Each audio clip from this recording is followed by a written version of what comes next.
The nuke on London will probably blast half of Germany, too. Okay, I've started the stream. But we don't have Byter yet. Psst, psst. I'm not sure if we really are already online, so... Oh, wait, I believe we are online. I think we might be. Shoot. I'm not sure. But it's kind of like looking weird, like we are completely stretched or not stretched or something. It'll be fixed in the recording. I don't know how to do widescreen on the streaming site. I see, that's tricky. Yeah. You want me to just do the intro? Yeah, you can probably do that. But what about why are you Byter? still whispering? But psst, don't, we are not officially starting yet, so we have to whisper back. Okay. But Byter isn't back yet. Can we do it without him? I don't know. I haven't been here for so long. Looney, do you think you can do it? It seems sacrilegious to do it without Byter for the finale. Maybe. On the other hand, it's a great chance to be completely positive without him. Even so, I'm not completely positive myself. But nevertheless... Oh, God damn it, he's back! Byter's... Yeah! Damn it! See, you waited too long. You should have...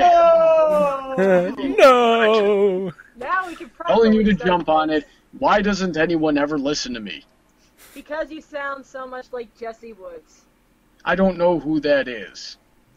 Nevertheless, red-headed female Looney, do your introduction thingy. Okay. We lost Looney. Okay. Hello, every pony of the internet. Welcome to CBD 71. We're here with Brawny Buck, Byter, ANY, Looney, and Keyframe. Hi. Hello. Hi everyone, I have to host this week. So, blame him for being late. Yeah, pretty much. I had a Mother's Day thing to go to. Oh, well. Silly Looney, you can't be a mother. Mothers are completely overrated. Nobody needs a mother nowadays anymore. Yeah, Actually, I better make sure I call her as soon as I get out of here. Otherwise, I'm going to catch some serious stuff. And it's not going to be fun. A cold? No. So, today we are going to talk about Rescue from Kingdom Castle, right? Oh no, T-Bab already did this. What's a witty Twilights joke? Kingdom. Wow, chicka wow wow. I'm That's pretty more sure our level. today we're here to talk about the season 4 finale of Friendship is Magic. More specifically, the 4th generation. Twilight Wasn't Kingdom. it the My Little Pony franchise, not Friendship is Magic franchise? Or am I wrong on that? No, it's My Little Pony, but I just said it's specifically the 4th generation. The first generation has been talked about to death. We're here for some new content. So you didn't actually originally mention My Little Pony, you mentioned Friendship is Magic. I I know. would assume that would fall within the purview. Okay, I know that I am probably to blame for most of the distractions so far, but how many minutes are we in and we haven't even started talking about the actual episode? I think like 10. 20. We're just going in for the long haul, I guess, or something. Oh god. Alright. What did I join up for? Anyway, the season finale. How about that new villain, Lucifer? I thought it was pretty cool. I mean, I don't know about you guys, but I didn't know Lucifer was a centaur. Yeah, that's actually, with him, I don't know. That took me off guard. Is he based on something original? I mean, he is based on Lord Tyrek is based on Lord Tyrek from G1, but is he based on something specific, or is he just a random original creation that has been made for MLP back then? Well, I mean, he's definitely based off the creatures of Minotaurs. He's a centaur. Now, a Minotaur has the upper body of a person, the head of a bull, and the 2 legs of a bull. Walks on 2 legs. A centaur has the complete upper body of a person, or in this case, a monkey, and sometimes the horns of a goat, and then the entire bottom half is a horse body. Okay, I guess I have to catch up on my Greek mythology, because I only knew about the male upper body part, the human upper body part. I didn't know that there are also variations in the design. So yeah, to make it as simple as possible, Iron Will is a Minotaur. yeah. Tyrek is a centaur. Teach I time always with Brawny. pronounce them centaur. But yeah, I'm only familiar mostly with the human part top and then the horsey part bottom. But it's still an ape with a horse, an equine. So yeah. And kind of satanic horns on his head. Yeah, at least after he sucked enough energy. So yeah, but we talked about his being Beckness, but what do you guys think about him? I mean, I personally thought he did a decent job as a villain. He was not the most intriguing, most original villain, but at least he was menacing to watch. He actually actually delivered a certain level of threat. So I did say not the greatest invention, but solid. He delivered a certain level of threat. He delivered a really good level of destruction. Like, we've moved beyond the level of threat when we start tearing up the geography and tackling unicorns through mountains. Oh, come on. Dragon Ball has done this for 20 years now. Right, but here's what well, it Dragon depends Ball Z didn't do. on what stage you're talking about. Like, yeah, at the end he has the threat. That he's incredibly potent, but I think we have to give respect to the fact that he was threatening, or at least I would say that he's a villain. He's in the role of the bad guy, and he does bad guy stuff, and we see a lot of that throughout it, not just in the final fight. Mm-hmm. Right. They built up to it properly with him sucking out the magic out of all of Equestria, just about every pony, and then he was getting bigger beyond that. And that was one of the things that always bugged me about Dragon Ball Z, was I cannot get over, my suspension of disbelief is not that great that I can get over that someone that's somewhere between 5 and 7 feet tall is punching through a planet. But Tyrek slowly built up all that power, and he kept getting bigger and bigger until he was like half the size of the mountain, and most of them is just muscle mass. So when he tackled Twilight and tackled himself through the mountain, I was like, okay, yeah, I'm watching a gigantic four-legged Broly here, but at least I understand why now. Even so I have to say, this particular scene put my suspension of disbelief under a stress test. I mean, they put this kind of aura around Twilight, which is Me probably and Dragon Ball Z is a quick way to get my protecting computer her. screen turned off. Oh, But okay. Alright, what are you saying anyway? Yeah, that they put this aura around Twilight, which pretty much, I guess, is supposed to symbolize that she is protected by the magic. But besides that, come on, she got punched through a mountain, and it's just like, oh, goddammit. Yeah. Still, she was Yeah. filled with the alicorn magic of her +3, so she had enhanced strength. Yeah, but even Celestia looked at least a little bit taken back after being When she was set overpowered by like Chrysalis. Yeah, and Twilight just gets Throttled? pushed through a mountain. It's like, oh, god damn it, this wasn't pleasant. Well, it changes. Yeah, that's it what I changes the dynamic though. a lot in the sense that if you imagine you give someone lots of powers, like typically in like D&D settings and whatnot. Of course, like the wizard is the guy in a bathrobe who can throw a lot of power out there, but he's a glass cannon. When she's been punched through the thing, you're like, oh, okay, the magic also makes you have a high vitality, makes you very strong, very tough. And that does change the dynamic of things because the situation is that she could have been really at risk and vulnerable during that fight, that she still has the body of a mere mortal, but no, she has the powers of the alicorns, and she has a body of a super being. And that kind of changes the balance of the battle and how we would think about it. What I saw Yeah. when Tyrek went through the mountain was not so much Twilight getting punched through the mountain, even though that's the wording I used a couple of times. It was more or less Twilight got thrown into the mountain. She stopped herself before, taking the full brunt with the magic, and then Tyrek tackled her, and Tyrek tackled himself through the mountain.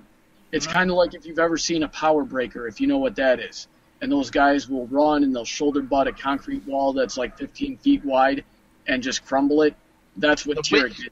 The width is different from the depth of a wall. Like the situation is if we ever actually want to make, like, if, for example, a tunnel through a mountain, we have to get a very huge and powerful digger that moves very slowly, churning away at the rock. Being able to punch straight through rock is a ridiculous amount of force. I mean, of course, technically, if you actually figured it out, like, the thing you're using to hit that hard would probably, the energy and the heat generated from it would melt it or make it fall apart. But, it's cartoon logic. It just sort of so strong it goes through a mountain. Yeah, but that's what I'm saying is I've seen people do that type of thing. I forgot the guy's last name, but his first name. You've seen someone punch through a mountain. Not a mountain, but scale it. I'm talking about scale here. Tyrek was nearly... And things scale in different ways. That in the end, it's still always, at least you interrupted. in the universe, Tyrek the same was about the size of the mountain when he went through it. I'm talking about a power breaker named Paul who stacked bricks side by side into each other until he had a line that was about 15 feet long. And with about a 10-foot running start, he shoulder-butted it and broke the whole thing. So when you're talking about scales and proportions, it's the same thing. It isn't, though, actually, though, because the situation is that the basic elastic modulus and other properties of materials remain the same despite the scale. So if you make a steel bridge and you just say, hey, I'll take this original bridge and make it twice as big, just scale everything by 2. Well, the situation is actually when you make that bridge, at least the floor is going to bow. And the ropes are going to be much more stretched because there's a lot more weight on the bridge, there's a lot more strain on the thing, and it's all going to probably fall apart. You have to design the thing for the actual correct size. Okay, but what does that have to do with what I just said? Well, you're talking about changing scale, but the situation is I have worked a lot with scale, and you can't just sort of time something 4 times larger and say it works exactly the same. No, you're still making out the same thing. I have the feeling that we are kind of getting hung up here on a physical issue, and we are still talking about this one punch scene. So Yeah. this is pretty much 10 seconds from this 40-minute season double feature finale thingy. So. Yeah, anything else to Tyrek? Somebody wants to throw in. I think Tyrek was... Tyrek. I remember T-Rex. Sorry. Tyrek was a really good villain. I feel like this was Megan McCarthy's apology for Sombra, basically. Oh, you did not just go there with me in the chat. because like... Tyrek had proper build-up with the soul-sucking. He had impressive powers. His backstory and what he was doing was proportionate. Whereas, like, say, in the Crystal Empire, we got this very menacing backstory for Sombra, yet his actions were not equal to it, and thus we didn't even have an interesting villain. I don't think Tyrek is the best villain we've ever gotten from MLP. Personality-wise, that still goes to Discord before he was reformed. But I feel like he is probably one of the best. He's very smart, very cunning, and unlike Queen Chrysalis, he does not think short-sightedly. He thinks long-term. That's why he didn't go straight for the alicorns. He went first for the unicorns, then the Pegasi, then the Earth ponies, then the alicorns. So, yeah, pretty good villain. Somebody else said something about he was actually... I'm not sure whom I'm quoting right now. This is not my original idea. But somebody said that he is actually the first villain who kept fighting till the very end and did not caught up in overconfidence and just standing there and getting blasted. He actually was still attacking when he got blasted, after all. Yep, that's true. He attacked back last. Yeah. I thought he just...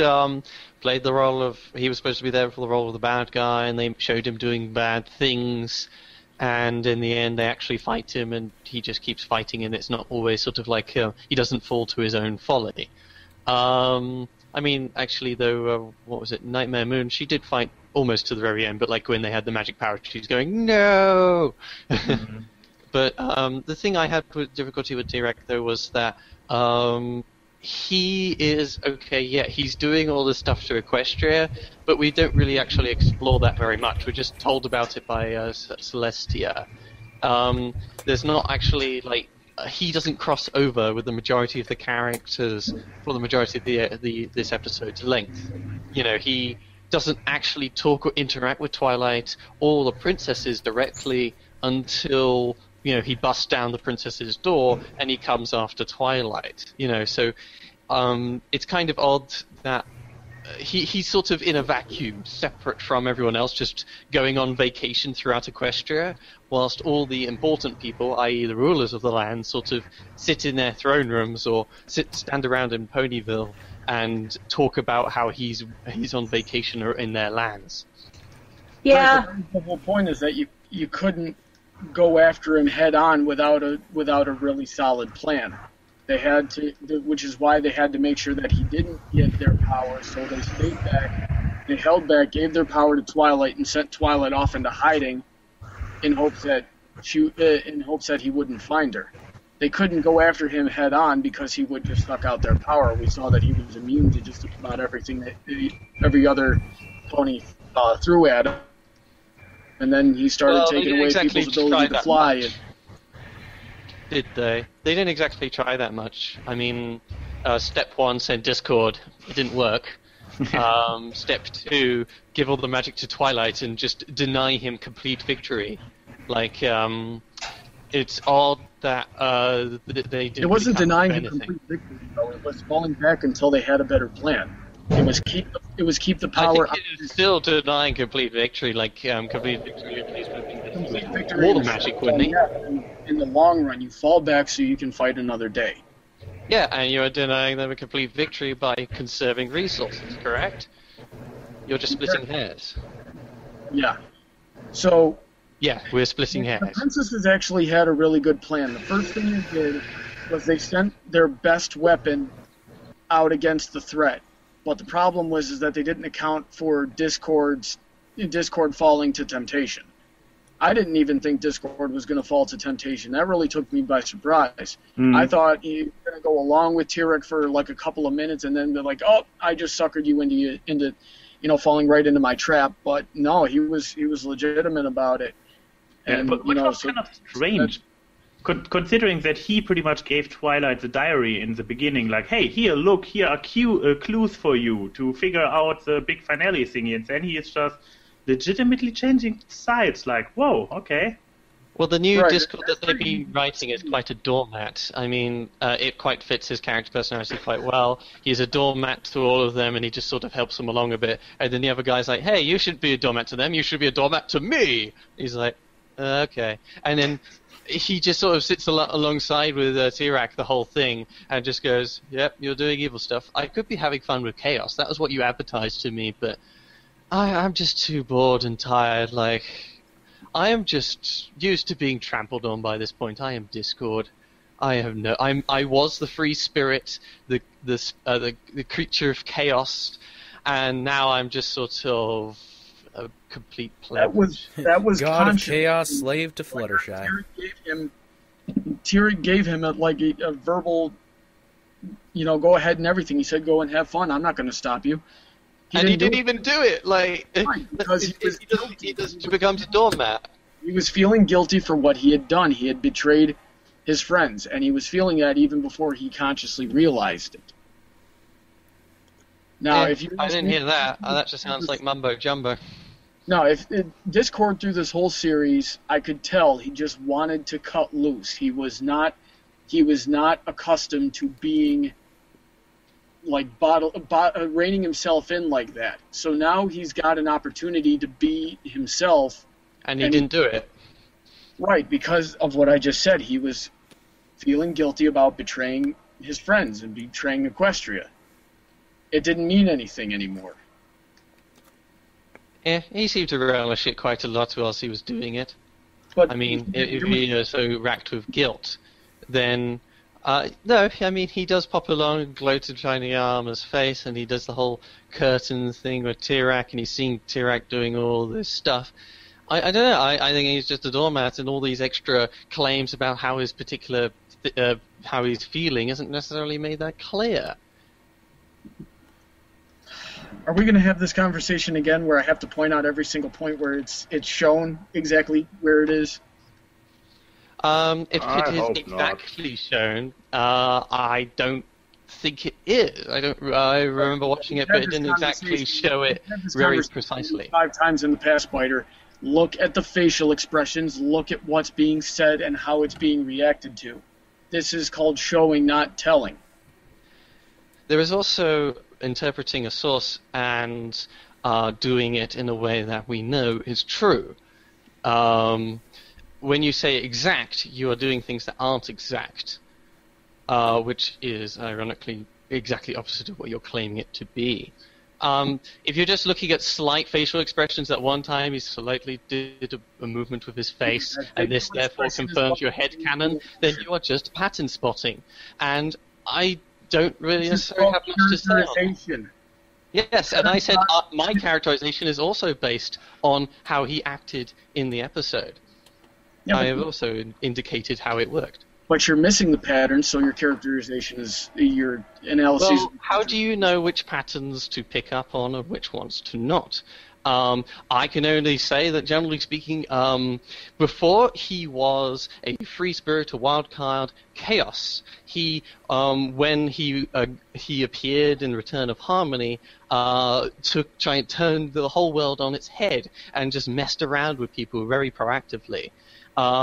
In this one, I say that he isn't as proactive, and therefore he is rather much more reserved and much more like a doormat. Okay, there might be indeed more precise motivations behind that, but I don't think you're saying I'm looking at the wrong patterns for describing things that could still apply to your own. You're looking at things way too linearly. Characterization and storytelling is individual segments and simultaneously the whole. So, take Return of Harmony. Discord was the free spirit, he was just going crazy the whole time. Keep calm and flutter up. Wait. So is this your claim, where you're looking at it correctly, or my claim? Because I also said he was the free spirit. Everybody. I just want to catch this. I also said he was the free spirit, and then you're saying I'm looking at it too linearly. Don't make me you mute, also you look at guys. the same thing. All right, ANY, what do you need? I'm a last word fetishist myself, but to put it on a timeout, first of all, Chrissy, you're muted, that's why nobody's reacting to you. Second, how about you guys battle this out next week in an episode about characterization and finding the correct, looking for patterns, because we still got a 2-episode season's finale to talk about, and while your discussion is admittedly an interesting one, it has the potential to fill an entire episode, and I have the feeling we are kind of going this way right now, and today we officially were like, hey, we're talking about the episode. Yeah. So, but in all thingy, I had my problems with Discord himself because his presentation in this episode was kind of tricky. So, I see where the problem comes from. Both of you picked up on the different aspects of his tricky presentation, so he was not an easy one to interpret. All right, if you want to... I found, at least for myself, that the arc was pretty gosh darn obvious that I saw it coming a mile away. I mean, they say, hey, we're going to send Discord off to get the guy, and then you see the guy, he meets with the guy, and it's like, well, they aren't, Discord isn't exactly going to win him over in one entire scene, is he? And the way it's acting out, yep, he's going to betray him. Oh, look, he betrayed him. Big surprise, particularly since just earlier they were showing Applejack being such a colossal jerk to Discord. You keep reminding him that, hey, we don't trust you. Well, if you don't trust me, I'm just going to defect to the other team, aren't I? Then again, the episode would have been really short if Plan A would have worked. Yeah, we could have gone back onto Twilight's story and not just sort of forgotten that angle a bit. Twilight, a good point. One issue. Wait, I just wanted to... I had other thoughts on the Discord arc, which was sort of... I also did like, though, at least, of all the key characters, he was probably the one I liked the most, although that's not really saying much. I mean, I did like Cheese Sandwich, but, he just did an exposition dump at the end. That was his character thing. And Seabreeze was a breezer, was just a bit of an idiot, and I didn't really get him. And then all the rest was sort of just minor background characters who got transformed over, whereas at least with Discord, he actually is the only one who has the most cohesive arc in this story. And it's a really, like, Discord is acting, he's been hit with a stupid stick, and he's just a doormat, and he's not really Discord. But, hey, at least it is a better arc than the rest of the key ones, and it is the best arc in the episode. Even so, as a key arc, I mean, Discord has a certain advantage, since he is a character who has been around for longer than this one episode. He is allowed to deliver a present. But besides that, I have to say, under the view of a key episode, this was not really great. There was basically no real build-up. We had the big-ass fight and everything, but the actual key pattern, the moment of reaching your moment where you hit rock bottom in regards to the element you present, and then having this character you kind of teach something about. In all the other key episodes, there was, even in the bad ones, like Rainbow Falls, it was the centerpiece of the episode. And this time it was like there was a lot of backstory stuff going on, Twilight epic fight battle scene with Tyrek, and then, only in the moment, he pulled out her friend as, oh, look, I replaced your friends. In this moment, until Discord gives her the present, I haven't taken the time yet, but I believe it's a maximum of 2 minutes. These 2 minutes are the entirety of Twilight's key gathering arc, which in all the other cases spans the entire episode, so it was very rushed.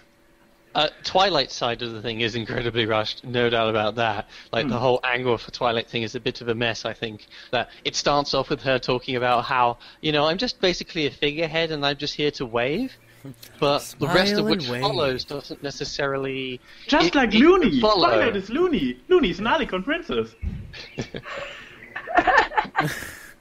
Yeah, it's all she does is wave, and then, like, other bigger things just happen, and it's sort of, those other bigger things aren't really in service to comment on her being a leader, a princess, or a figurehead, strictly speaking. Though I did actually find it interesting if you do look at it that way. I could only say at least that what I said for Discord's arc was he was the more appreciable convert, reformed person of the key episodes. Because all the other key episodes have been focusing on the person getting the key rather than the person getting reformed, if you get what I'm saying.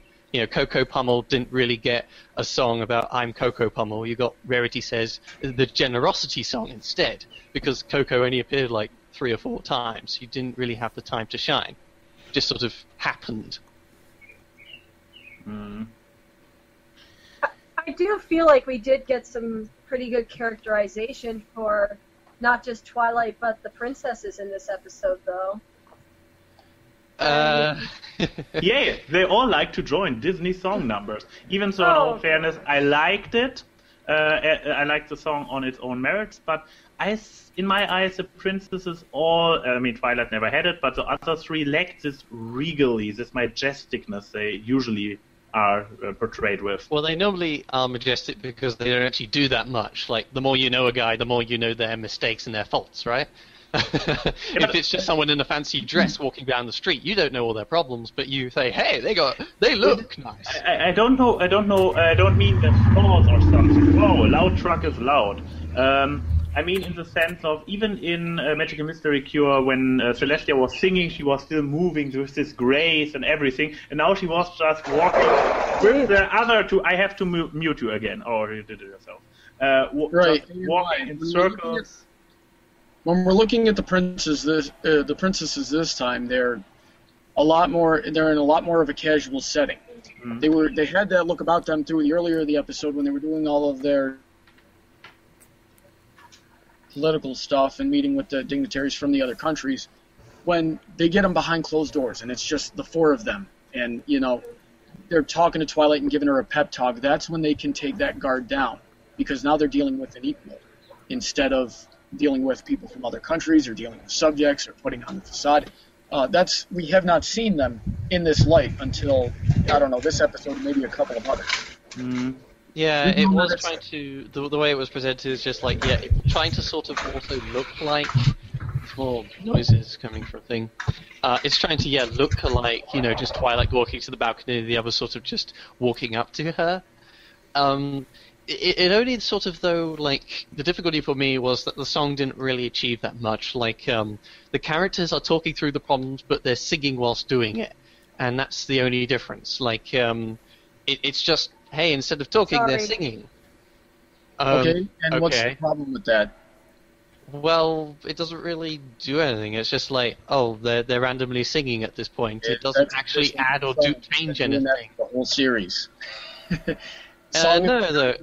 The situation, the reason why I'm saying I'm making the point that it is so similar, but yet slightly indifferent in one way. That, like, when to wrap up, for example, is she is singing rather than talking about her problems, but what happened during that was, of course, like, the camera was able to cut to people doing different things all over the place, and what happened, like, with Twilight, when she's talking about, I need this group or this group or this group, and they all disappear, and she's just under the one spotlight.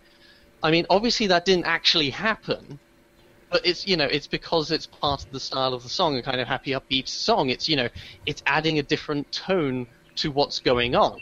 What this song, though, is that, hey, at this moment, Twilight is about to stand on the balcony and talk to the others. And then it changes the tone by saying, hey, they're going to do that, except she's singing now. I was like, well, what am I supposed to feel exactly from that? It's the same thing.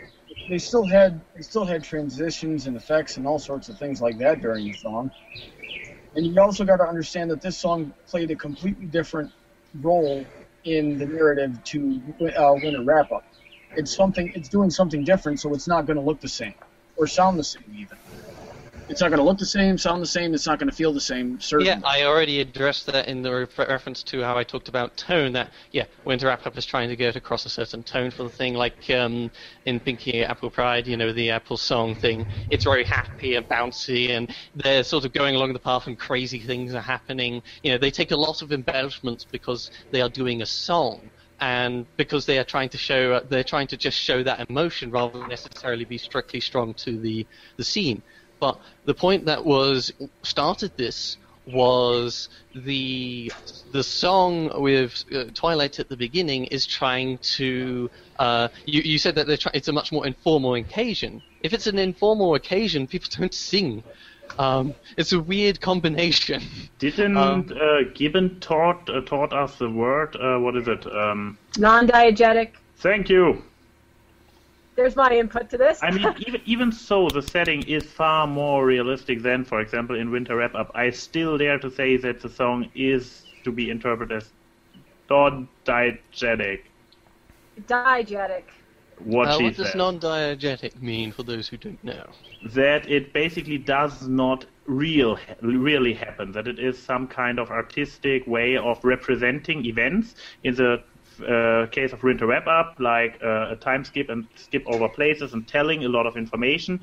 In this case, it is simply used to pep up this dialogue or this conversation between the four characters. I think it wasn't that pepped up, though, compared to what it could have been. Like, the start of the song is just like a shot from the doorway of the balcony towards Twilight, and she just walks up to it, starts singing, and kind of looks back, puts her arm like this, and then just sort of puts the thing on the thing and carries on singing.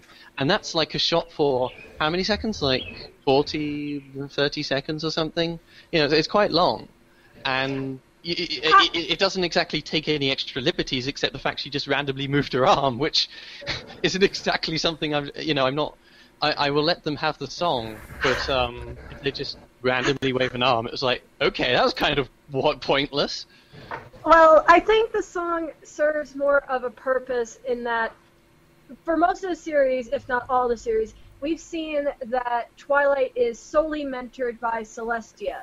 Now, it's sort of like she is taking mentorship from all three of the princesses. Given that now she's an equal, she needs to learn all aspects about it. The regality of Celestia, the having someone like Luna who has had to relearn these lessons that Twilight is learning, and Cadence, who is the younger princess and is sort of, while she is more experienced, she's sort of in kind of like Twilight's case, and who more recently found out what her purpose is. And while it wasn't a very like Winter Wrap-Up, everything bouncing, there's all these different places and everything, I think it helped more out that, like when Twilight was singing, there was the facial animation was very subtle, but it was very fluid and moving. So what they didn't do with the extremeness in the animation and effects, they made up for it with these very nice and subtle movements and expressions. I'm not sure that's necessarily the thing that I took away from how the song was generally presented without trying to look at the tiny little details to justify my initial conclusions.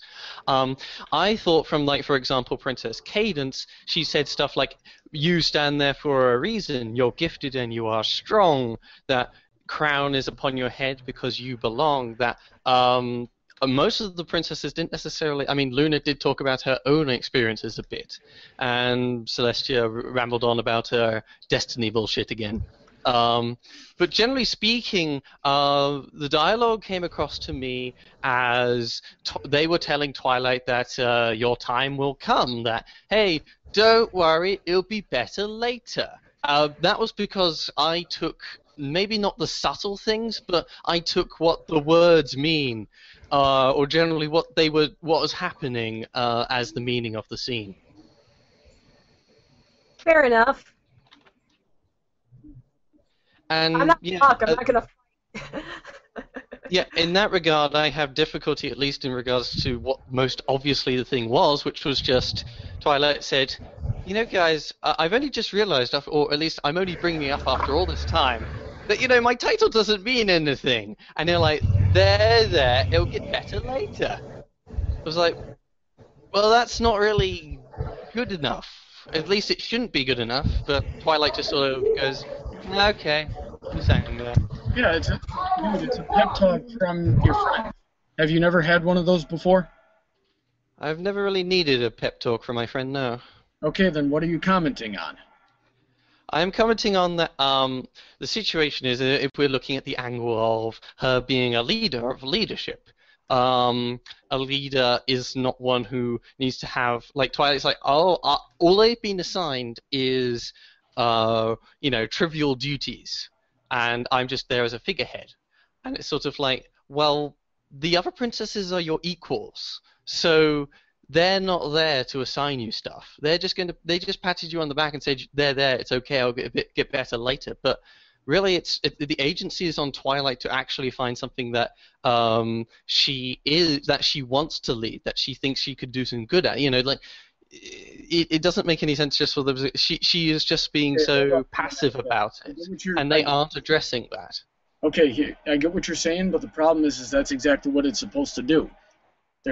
They're motivating her, they're picking her up, they're giving her that pep talk so she can go out and figure out what that is. That's why it came so easy to her later on in the episode when they say, you know, we got to give up our magic, we got to give it to you, and she goes, okay, yeah, I'll do it. This is what I'm supposed to be doing. This is Except that actually, I argue that this is actually a case for, ironically, Twilight being her princess of her role of being a princess, degrading her personality in regards to why she would have been such a great leader in the first place. It was because she was given the title but hadn't done anything with it. Yeah, and that's not exactly Twilight. She got given the title and was like, what? Well, I've suddenly been given a title? And then she was really confused and just sort of abdicated to Celestia's dictatorship of her own future. She was expecting things to change like we all were. She was expecting additional responsibilities. She was expecting to be able to help more than she was. And she felt she hadn't been doing that. It's almost an existential crisis. You know, that is exactly. Yeah, that's exactly. when the princesses had to come in and say, hang on a minute, man. That's when the princesses had to come in and say, look, I know it seems this way now, but give it time, you'll figure out what you're supposed to do. Just keep your head up and keep moving forward so you can figure it out. Because if you just stagnate yourself, if you get yourself down in the dumps, and you're not going to see that opportunity when it presents itself. Yeah, exactly, which is why Twilight's character has degraded after being given this title. She wouldn't have needed this talk if she wasn't actually entitled as a princess, and always had to look to the other princesses to tell her how to do her new high role. Okay, so when you're given a promotion and you don't exactly know what to do, do you try to figure it out yourself, or do you ask someone who's more experienced in that way for advice? It depends what exactly job I am in and how I was The answer is promoted. that you And ask someone more experienced in that field to give you no, advice. you don't. It depends, of course, hugely on the type of job you're being appointed to. If you are being appointed to the CEO of a big major corporation, you're not necessarily going to get much help from other COOs, from competitors in the same industry as you. You know, if you're appointed to that level all of a sudden, you can't necessarily ask for advice, and you should really have already had experience for that.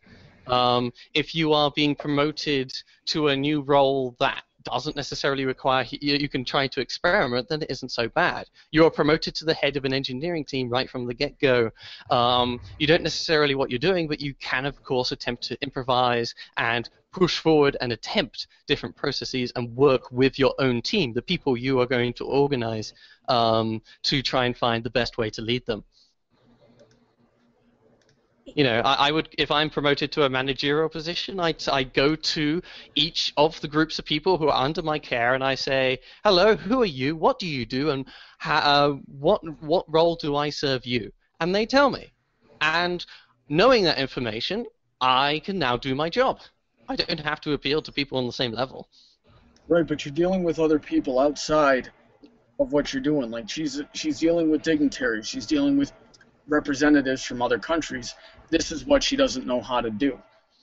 It doesn't mean that that's what she has to do. She's just doing that because it seems they asked her to be there, probably. Because they wanted her along to do that type of thing, because it's an act of goodwill to the dignitaries to show that it's important that, your visit is going to bring out going to bring out everyone. Twilight doesn't know how to deal with that type of thing. That's why she's looking to the princesses for advice, and they're easing her into it as easily as they can. One little issue I see with it just came to me. You are both of you are completely looking at it as some kind of job or career choice or something.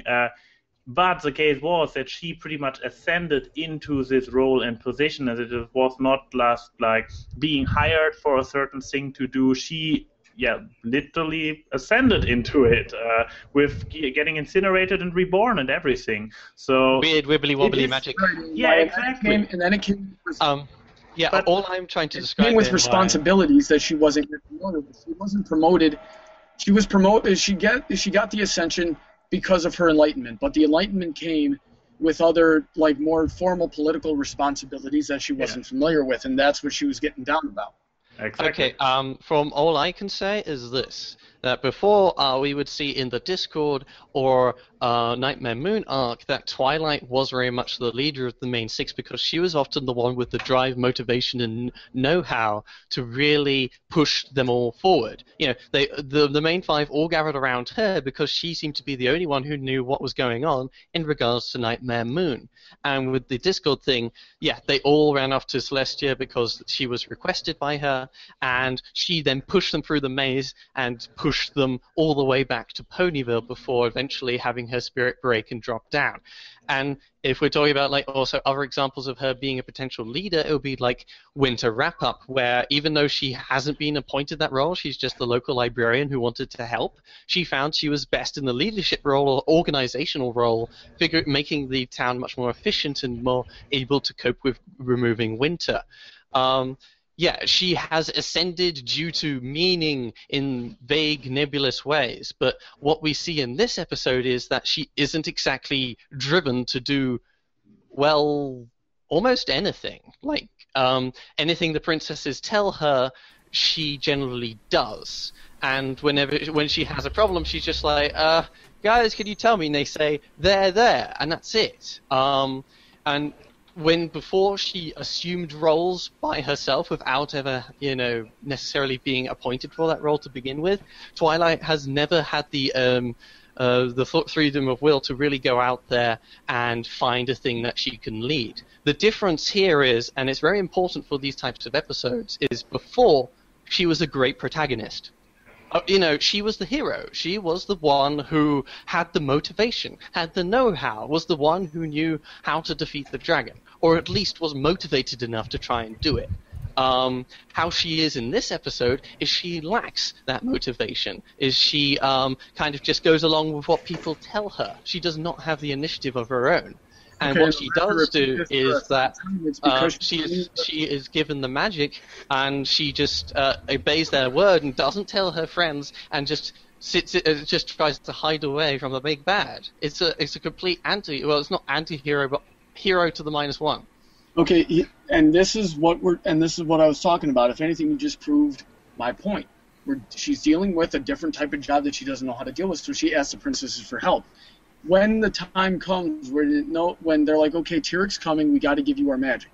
She goes, okay, let me do that. I'll do that right away. That's the plan. She took charge, and then she took charge again by trying to keep her friends out of the danger. Except Celestia was the one who first said, don't tell your friends. It wasn't Twilight. She enacted what Celestia told her to do. Also, this is what ANY was saying, that you're looking through it through the perspective of it having a job. I was just saying, before she was this, now she is this. That's what I'm claiming. But, okay, but I'm telling you is that she...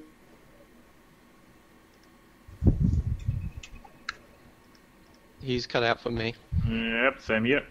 Same here. Yeah. We will doing the same thing. know. She's still, and then when Tyrik came, she still tackled it. What Twilight said at the castle is, with the help of my friends, and Celestia said, try to keep your friends out of this, you might put them in danger. Twilight didn't want to put her friends in danger, so she tried to avoid it. But when her friends were on the line, she saw that she had to give up her power because that was more because keeping her friends safe was more important to her. Then they all got back together and they found the power that they needed to defeat Tyrek. She couldn't have done it without her friends. So Celestia was wrong. Celestia gave her the wrong advice, and that's what Twilight learned through the whole thing. She's still doing the same things that she's done on it with all of the other major villains. She did it with Sunset Shimmer. She did it with Sombra. She did it with Nightmare Moon. She did it with Discord. She's always needed those people. She takes charge, but an army is not just a general. An army is the general and all those who support him. And it's pretty the much general just helps point the troops in the right Yeah, she obeyed orders. She is not having her own agency, as whereas before, if we say the Discord arc, it was Celestia says, go out, find the elements, and that was her instruction. Now Celestia is giving much more controls, and Twilight is more obeying them. She's always taken the orders of the princess. She was, Nightmare Moon, she took the orders of the princess to go to Ponyville. The orders were make friends. In Discord, Princess Celestia said, for Return of Harmony, Princess Celestia said, you gotta stay together. Princess Celestia reminded her of the friendships and reminded her why they were important to fight for, so she went out and did it. When, the only time she disobeyed is when it was the test to see that she would disobey if she absolutely had to. And she did. That was the Crystal Empire. Yeah, and then she did it again yesterday really when it was I'm gonna have to educate you guys on how good the Crystal Empire is, but not today. Good point. Yeah, sure. Good. All right. So she did, and then she did it again today. Yesterday, she needed her friends. She, fought to a stalemate. It was her friends that brought her the understanding that she needed to get the power to defeat the villain. It's the same thing, from a different angle. So what you're telling me here doesn't make any sense, Byter. It does, actually, because the situation is that all that Twilight does is follow those orders, and what we see is her just following the orders. With her saying make friends, that's quite a vague sentiment, and also if you remember how she interprets those orders is more complex. Instead of just enacting them and eventually going against them, she didn't really care much initially for the making friends requisite. She just she wanted to get through the thing and just find out if all the preparations were correct. Twilight wasn't just a mindless drone. Twilight is more of a mindless drone now. Yes, Celestia has always been her mentor and one who's been giving her orders. I wasn't saying that she didn't give orders in the past. I said, though, that the way Twilight trying to enact those orders has made her much more of a mindless drone now. that the orders are much more direct, much more fixed, and Twilight follows them much stronger. Yeah, and I just spent 15 minutes trying to explain to you why that's not the case. So at this Well, point, I don't think your arguments are that good. Like, she said to make friends, so therefore it's all. So therefore it's all. At this point, how is that not a good argument? I'm using all the evidence that the show has presented to build the evidence presented, as I was just going through the whole series. And I was just showing one of the pieces of evidence for not being a good case for exactly addressing what I was describing. I had already accounted for and described how vaguely saying, hey, you should be friends, and that Twilight didn't really actually respect that order, and that Twilight was more preoccupied with being, with trying to get rid of Nightmare Moon than making friends. That was kind of the whole arc for that episode, was he was learning to accept friends, because at the beginning she didn't really want to do Celestia's. All you did was tell me why it didn't work, and then I explained why it didn't work, and then you just said the exact same thing over again to tell me why it didn't work. I am describing. Remember, I said that the difference is the amount of complexity to how the drone responds to the orders. And before, she acted as a person. Now she does not so much. She is much more mindless. Okay, so at what point when the princess said, don't go after Tyrek, don't attack Tyrek, don't fight Tyrek because he'll mess you up, and then Twilight tackles him head on, at what point is that not taking part? Is that not doing what she needs to do given the situation? And thinking for herself and everything that you're saying. I don't think that's the only orders in that episode, correct? Or are you only counting that's the only order? That was... No, and I've said several times that wasn't the only order. It was okay, so... Take our magic and hide. Try not to get your friends involved because Tyrek's dangerous, and don't go after Tyrek yourself. I thought that, no, that wasn't the way it was originally phrased, in regards to her friends. Well, no, not exactly like that, because there was dialogue going on, and she says, take this and hide, and she goes, okay, I can get through this with my friends, and Celestia says, please don't get your friends involved. Because you're going to put them in an extremely dangerous situation. Yeah, though he's just been steamrolling over everything, and he doesn't already know, so that makes no sense. Wait, what are you talking about now? Well, that doesn't really make any sense. That's it. Well, because I said earlier in this podcast that they needed to hide all of their power in Twilight so they could fall back in the group. No, what I said was what Celestia come up with a better plan. What Celestia suggested wasn't a good idea in the first place. Didn't make sense. And I just told you why it was a good idea, because earlier in the episode they said we were trying to regroup and come up with a better plan. Let me propose where there are the faults in the logic.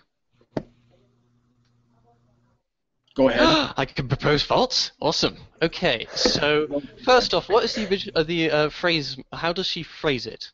I don't need your word. I don't trust your word worth a damn. So how does she actually phrase it?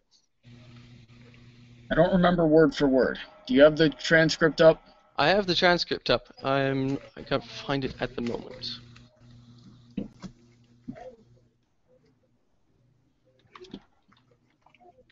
Well, while you guys are looking for exact phrasing to nitpick over, general question for the other people,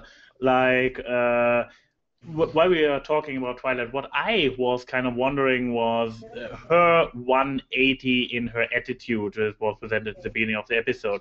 So far, she always made a big deal out of that she is not really feeling as a princess, that that she just wants to be addressed as herself, as being just Twilight. I mean, she did this in the opening part, even though back then she did take charge in between, but she wanted to be considered a normal pony. She just wanted to be treated as herself. Same in Traitor, and I believe this was the only occasion it actually got addressed. Oh yeah, no, sorry, Twilight Time. She also didn't want to make a big deal out of her princess role. And now she is like, oh, why don't I have anything princess like to do? So, I mean, for the story, it was necessary starting point.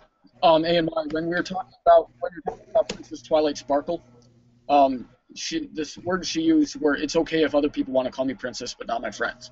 She sees Ponyville as her friend, so she doesn't want it to be a big deal when she's in Ponyville. However, when she's in Canterlot with the foreign dignitaries, and she's being put on the same level with them, she wants to do more. What Canterlot foreign dignitaries were there? What episode has foreign dignitaries in Canterlot? In Crystal Empire. But this is yesterday, and the dignitaries looked like they were designed by George Lucas. Yeah, they were in the Crystal Empire though. Not but Canterlot. this is not really important for the aspect Brawny was talking about. I thought it might have been more subtle, facial expressions that really said it was Canterlot or something. Oh, for goodness sakes, Byter. No, I'm talking about when she's there with the other princesses. The eyebrows were ever so slightly raised higher their same in the crowd. Responsibility. First of all, Byter, you are too smart to not know what Brawny was referring to with dignities, and that he probably just mixed up the places, which was completely irrelevant for the point he wanted to make. And about the eyebrow expression thingy, it is animation. Every single eyebrow raise is intentional. It's not a real-life movie. So he has a certain point there, but we already established earlier that the it is a very complicated thing. Also, but it is also a point in regards to someone trying to make claims about incredibly small details if they do not remember even very big, important details, such as it being in the Crystal Empire. If you're going to act as the supreme authority on tiny details, you should be good at that. This meeting took place was complete. It could have taken place in Canterlot. It didn't matter where it took place. Well, it does sort of matter in at least interesting way, because this episode does have a lot of people moving from place to place a lot of the time. Yeah, but I mean, it was going to be a point I was going to make later. Would the story have been changed in any way if all the parts that took place in the Crystal Empire would have taken place in Canterlot, on the other way around? It would have to me, yes, because I am keeping track of where the characters are, and this episode has a lot of the characters flying around a lot. Where the location was, and I can admit that, but you're trying to use that against me to discredit everything else I said. Please don't do that. Oh, I'm only just pointing out some of your more obvious errors during your time of citing any sources. Okay, so I messed up wording one location. Big deal. Not wording, I mean, it's not just slightly saying it wrongly. I said the wrong location. Get over it. Good Lord. Well, anyway, about Twilight's 180. My 2 bits on it. Your chance, Chrissy. This time I cannot edit you out. Yes. Okay. So basically, I feel like Twilight doesn't like to be treated like a figurehead because she doesn't feel like she deserves it. So like when you said like, you raise the sun, you raise the moon, you protect the Crystal Empire. They did stuff that is worthy of praise, but she hasn't felt like she's done anything. And in Twilight time, she didn't. The kids were admiring her for the fact that she is an alicorn princess, not that she has helped save the world, that she is anything. They view her as like she was a toy, like in Silver Quill's Twilight Time review, where he puts Hasbro on top of Diamond Tiara and Silver Spoon's face. But she wants to feel like she deserves all the adoration she gets in like Tradia and everything. She didn't mind the attention at the end of Magical Mystery Cure because she was just ascended and turned into a princess. Her ascension was something that she deserved, and thus she didn't mind everyone being like, "Behold the princess cometh." I find that is a bit like, yeah, that is the time. If you have indeed this problem, wouldn't that be the time when like it's really gonna blow into this is "You Are Splendid" blown straight into your face. I mean, she has, of course, had recognition in the past, and yeah, she's also generally been quite happy with that as well. Like the end of the Discord episode, they have the whole Star Wars reenactment, with the whole giving of medals and things. And of course, people have always been saying that she should sort of be recognized for her place in defeating Discord, Nightmare Moon, and Chrysalis. She has done quite a few things. But yeah, people seem to forget that only in place of the Ascension's true power and meaning in the sense that a spell happened and wibbly wobbly magiciness happened. Yeah, and everyone just sort of views her as, she's the new princess. Look at her wings. Everyone, give her your praise and money. It's glorious. It's glorious purple princess. Instead of being like, we respect you and we adore you because, you've saved our lives from the embodiment of chaos, an army of changelings, and a worshipful pony. For example, you said, behold, Princess Twilight Sparkle, behold, for example. The subject of the song is just saying they are beholding and enjoying the sight of the Princess Twilight Sparkle. This is not a song about her virtues that actually caused her to ascend. It is not a song about her ascension. It's a song about beholding the princess, which is just as vain as what we described later in season 4, with the people just adoring the fact she's a princess. But apparently it affects her now, but not before. Yeah, but she shows some uncomfortableness about it. Yeah, it's just that you claim that she wasn't comfortable in it, like that she was comfortable in Magical Mystery Cure, but now you're saying she isn't as much. I felt there was some uncomfortableness there, but she did seem to go along with it quite well. She went along with it well, but she viewed it as, it's a coronation sort of thing, that there's a sense of formality to it, so of course she's going to do the smile and wave. And her entire speech in Magical Mystery Cure was about how she couldn't have done it alone. So she thanks everyone for it. And it did have a sense of awkwardness, like when she was waving and she got the roses and everything. But it seemed like she was happy because of the ascension. But now that happiness, like when people say the honeymoon is over sort of thing, she wants people to respect her and praise her for what she's done, for what she's doing and what she wants to do in the future, rather than, I got some wings on my back and I got a horn, bow to me. Yeah, but she never showed this desire before in that regard, that she actually, sometimes, as Byter pointed out, when there are certain occasions, she is up to enjoy the bit of recognition, but she never before in the entire season 4 had this kind of thing going on with how is she dealing with her princesshood, and it was always her way of being like, hey, not a big deal. She was not caring a lot about it, and now she is like, I want something. I want to be a princess of something. I mean, last season's finale. Well, didn't I just explain that a minute ago? Excuse me? What? I'm sorry, AnY. Didn't I explain how that works a few minutes ago, though? Like it's different between when she's with her friends and in Ponyville. And yeah. You did that aspect as well, but she never showed it outside of Ponyville either. Was there a context for her to show it outside? I think the great difficulty, at least for people who do not come to a conclusion, is that we don't really have that much data to really say in great detail about how Princess Twilight really thinks about her princesshood and all the that she's going through and feeling.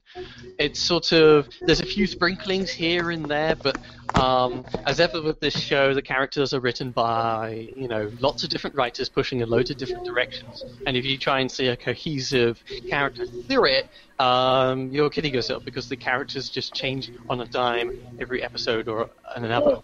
I cannot today even go into everything that's wrong with that statement, but okay, so is it possible that with things like Equestria Games, with Traja, with Princess Twilight Sparkle, where we're seeing her in some of her new responsibilities, and for the most part, yeah, she does just kind of sit there. In Traja, she says, I don't have to do a whole lot. I don't want to sit up in the princess booth all day, because all I would be doing is just sitting there alone and doing nothing. So it's been building up to this point. She's been doing all this through the whole season, and now finally it comes out and she says, I haven't been doing a whole lot this season as far as my new title goes. What's up with that? Can we change it? Can I be a little more productive and help you guys out on your level type of thing? What do you think, Looney? She asked the magic question. I was just about to say I have to go for a little bit, but I'll keep the stream up. Timing! Yeah. I guess in the end we can always just count this to season finale-itis, that they seem to bring up emotions, and it can be premiere-itis. They bring up emotions and issues that the fandom has that they wish they can point out more often, but due to the fact that it is an episodic kid show, they do not. Yeah. Good point. I think it is, just difficult for us to really say on one way or the other. They just try and push emotions and pathos down our throat because, they can take that angle and say it is true because it hasn't been worked before. Well, is it okay if I get an answer out of ANY as to the solution that I just proposed? Yeah, sure. The thing is, I would say that it is kind of cohesive the way you presented. That this was just because she had all those minor duties, which were more or less only a representative. But then again, it still came out of nowhere in this regard. I mean, it is a possible explanation, but from just watching all those episodes, it still was like, oh, why has she suddenly this feeling? I mean, sure, with the way of reflecting you did, you can come up with, okay, in retrospect, I can see all those, even though it was never hinted towards. But this is this was pretty much what Anthony did in his very short video when he was addressing this initial question he once asked, like, why didn't Celestia free Luna, something, blah, blah, blah. The thing is, we don't have a real explanation. It is just like a makeshift explanation. I believe this was what Byter was going for, wasn't it? I was going to say one thing that was interesting, another angle to be taken that I haven't heard much of, was of course that Twilight has had a lot of backstory as the personal student to Celestia, which, if Celestia has indeed been a ruler for the past 1,000 years, would encompass the time Twilight was a student of her. It's hard to say, Twilight has, of course, seen Celestia pop over to Ponyville and have, just a time in Sugar Cube Corner where she just drinks and eats a little bit and everyone is doting on her like crazy. She has seen that the princesses just sort of, they just arrive and people dote on them because they're a princess. Though then again, she did in, the Grand Galloping Gala not exactly know Princess Celestia was just there to shake everybody's hand. Still, from what we have seen in prior seasons and the experiences that Twilight might have had with Celestia, we would think she has got some experience with knowing that the princesses are just figureheads. At least in most capacities we've seen them, they've only been figureheads or just Celestia ordering Twilight around to do stuff. Well, there's a real big difference between watching it from outside and being in it. Yeah, I'm just saying at least that there is an angle to be, if you grow up with a martial artist, you probably have a different perspective on martial arts than someone who hasn't had any experience in it, even though both of you are now just starting to try and learn karate. So what's another issue that we can nitpick to death? Yeah, I just wanted to bring it up. I got some more questions. Yeah. I wanted to bring it up because I don't necessarily have an answer, but I was just like, she is going to be more likely to be familiar with it because of her familiar background. That would be my guess.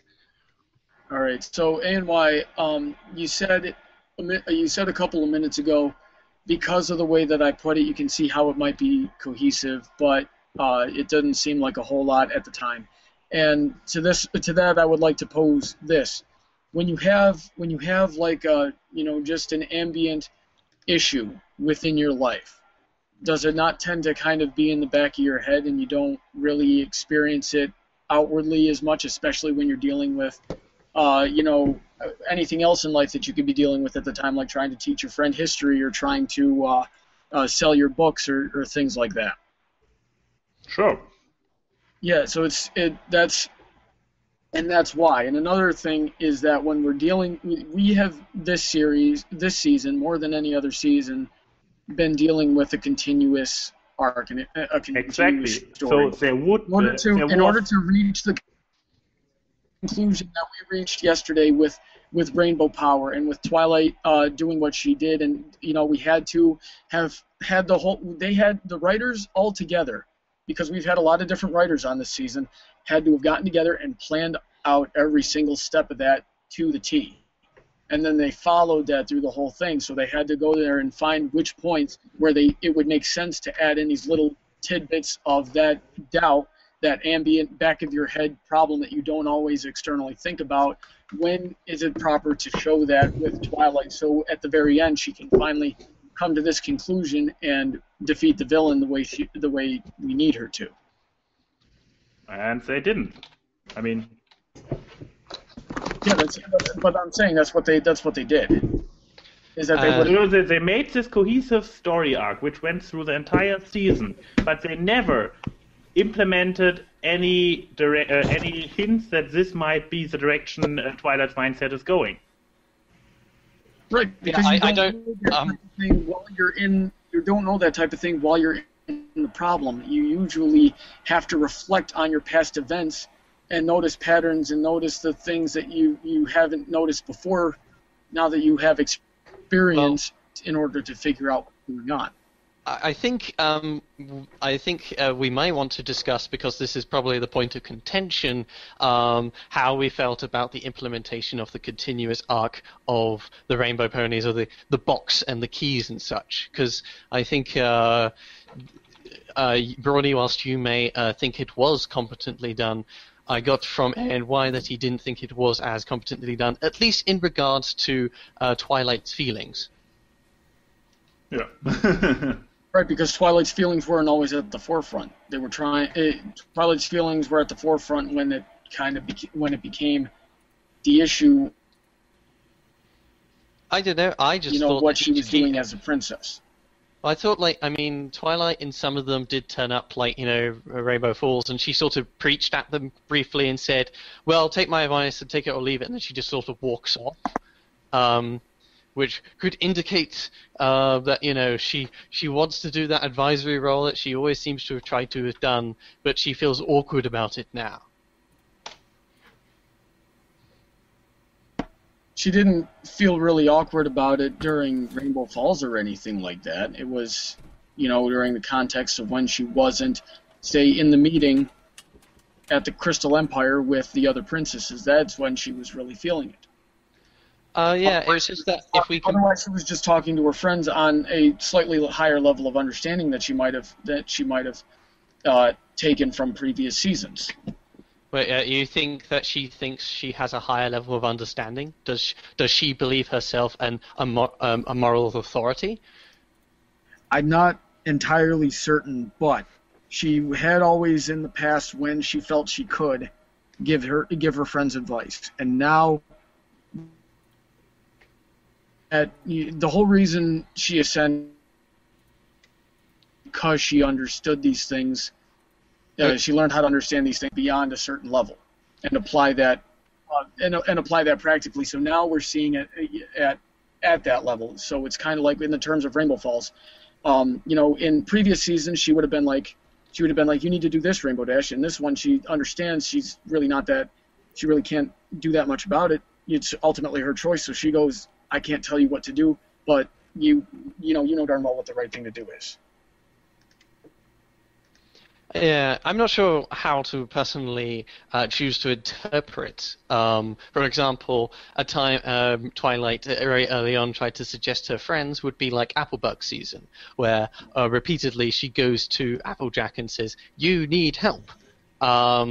If we compare that to Rainbow Falls, then yeah, she only has one thing where she sort of discusses it over and says, "Well, it's you," and then she just leaves. Yeah, but you can't really compare that to Rainbow Falls, because one, we're dealing with your friend's health, physical and mental, is in immediate danger, as opposed to, are you going to do what you want to do, or are you going to be loyal to your friends? Yeah, that was sort of the thing that I could only say that her general methodology and attitude has indeed been different in those two episode examples. Yeah, exactly.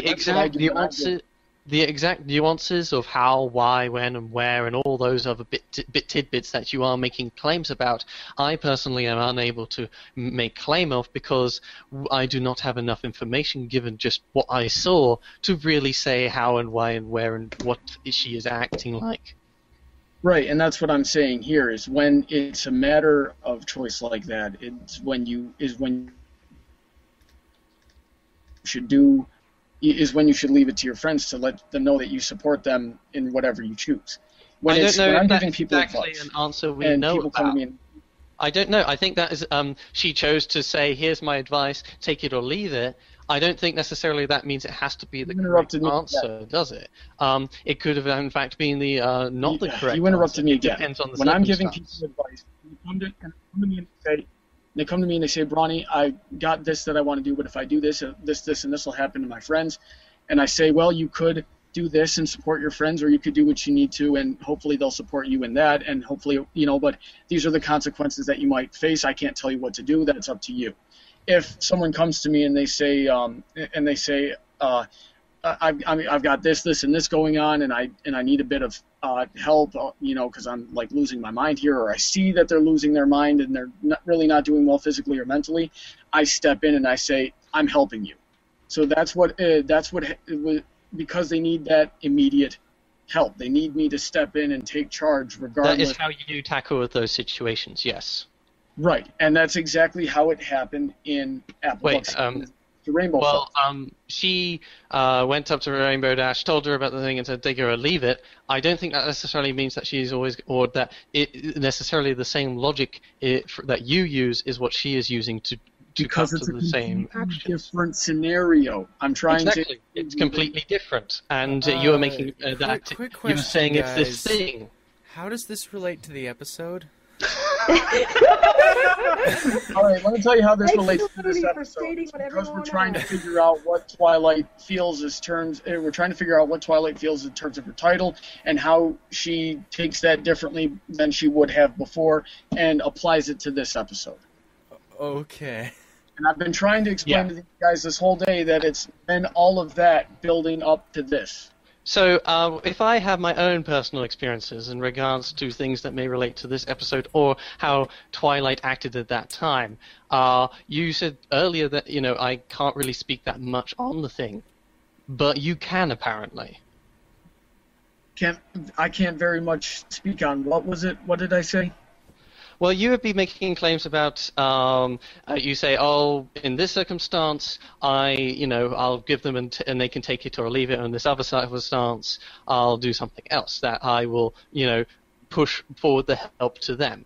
And I was like, well, that's all good and all, but I don't really buy the whole, if I also have my own personal feelings about when I say people can take it or leave it, and other times when I say, you need help, which one now applies to that circumstance? The reason I brought it up was because it had worked several times for me in both scenarios when it was, when I had gone one direction or another, and I was comparing it to what worked in the episode as well.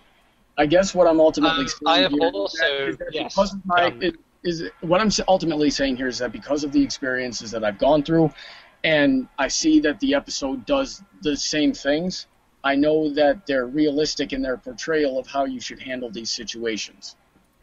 And that's just silly. Okay. That's silly. I could tell stories for days, Byter, about each episode and how about each all of episode them and would their be moral and silly. how I've There's applied it model. exactly as it was applied in the episode. How are you going to sit there and tell me that that's silly? Because this is the thing, personal experiences don't necessarily mean squat. And just personal vague relationships between personal experiences and episodes All right, also so how doesn't mean about squat to how me. about I tell you all of my stories, and when you do the same thing over and over again, and it keeps delivering the same results, you can be certain that it works a certain way. So I'll tell you all my stories and tell you and show you how they work and how it was realistically portrayed, and then I'll bring in a few other people. Here's the thing, though. I don't trust you as a source. So you can tell me whatever high-minded stories you want, and you can keep making up new stories, but I have no way of verifying that, Brawny. Okay, and that's the problem. All right, this is a type of thing that's humanity-based. This is how social contexts work and social situations work, and this is how we solve problems. When you do the same thing, you're going to get the same results. the same thing in the same context, that is. Now, if for whatever reason you don't trust me, then yeah, but that's not going to take away the validity of anything I say. It doesn't. I can't verify the validity of your claims. I Since I cannot verify them, I cannot say how valid they may or may not be because I am not sure about your judgment. Okay, but what about when what did I just say? What about when I replicate the results? Several times. If you claim to have replicated the results, I'm still only having to trust your word on it. If you have documented it and I can look at the evidence and make sure that it is indeed true, I can then verify it. And the whole eyewitness thing, like if I were to bring in eyewitnesses and, bring in other people who have done the exact same thing and have them tell you exactly what's up, that wouldn't mean anything either? Because that's what you told me. Eyewitness testimony is one of the weakest forms of evidence. It wouldn't exactly count for much, would it?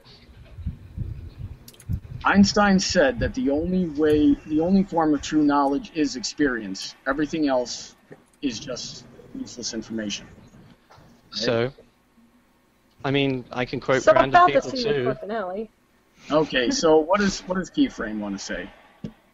I believe she wanted to talk about the beautiful designs of the super forms of the main six. Yes. Oh, God. Out of all the things you can bring up, you have to bring up those.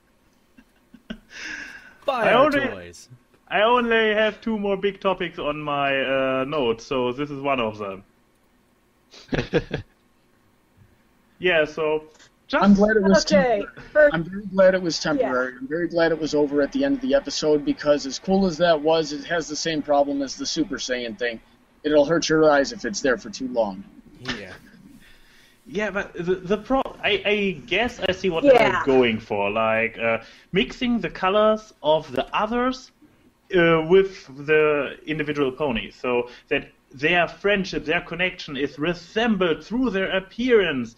The only problem is they were separate entities for a reason because their colors clash. And this shows badly. Well, they still had it along the colors. Now, I'll admit I don't know a whole lot about art design and things like that. I usually get help when I need to do that. But they were pretty much the same color scheme, like Rainbow still had... not Rainbow. Rainbow was all... Rainbow actually was the same, yeah. Rainbow already had rainbow colors. Right, take Fluttershy, for example. She had, she had yellow and then some lighter shades of pink, and then I think maybe some green in her mane, and those are... I believe Rainbow Turquoise was there as well.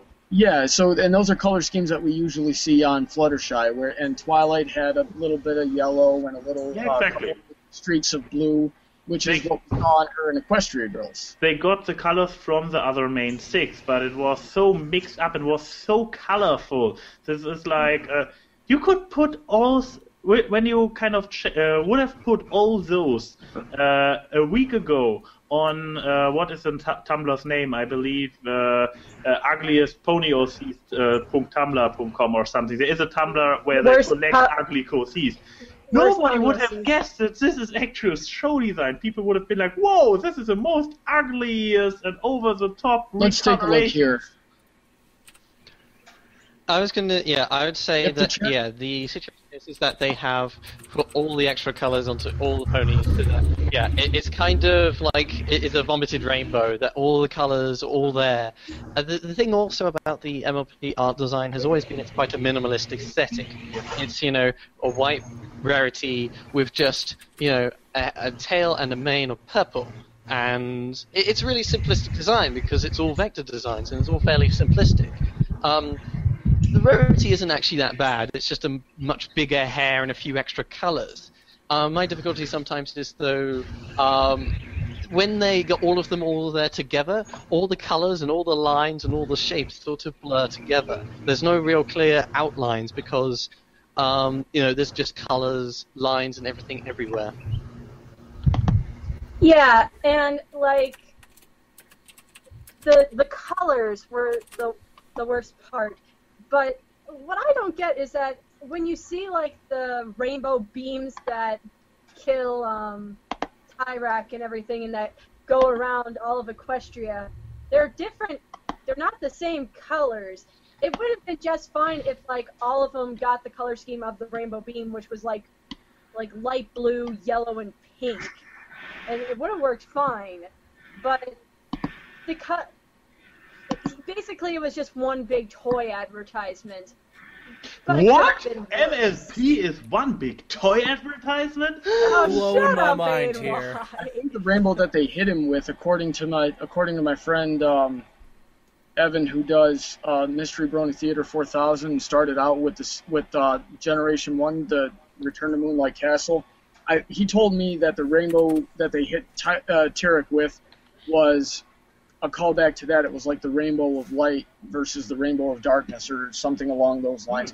But I'll have to look into that. I don't know anything about the previous generations. The only thing I noticed. I'm gonna pull up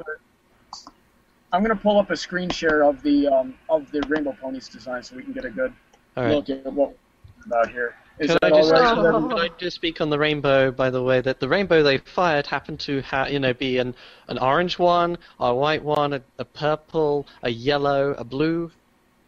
Remind us of any colours of any ponies we know, I think, isn't it? Yeah, yes, I mean, like, they're the main And pink. six's colors, but when you see them on the rainbow ponies, they're like the much more saturated versions of their said main colors. This particular image has been revised pretty much since for the episode, because, for example, Rainbow has not this floating gigantic mane, so this is really more conception art.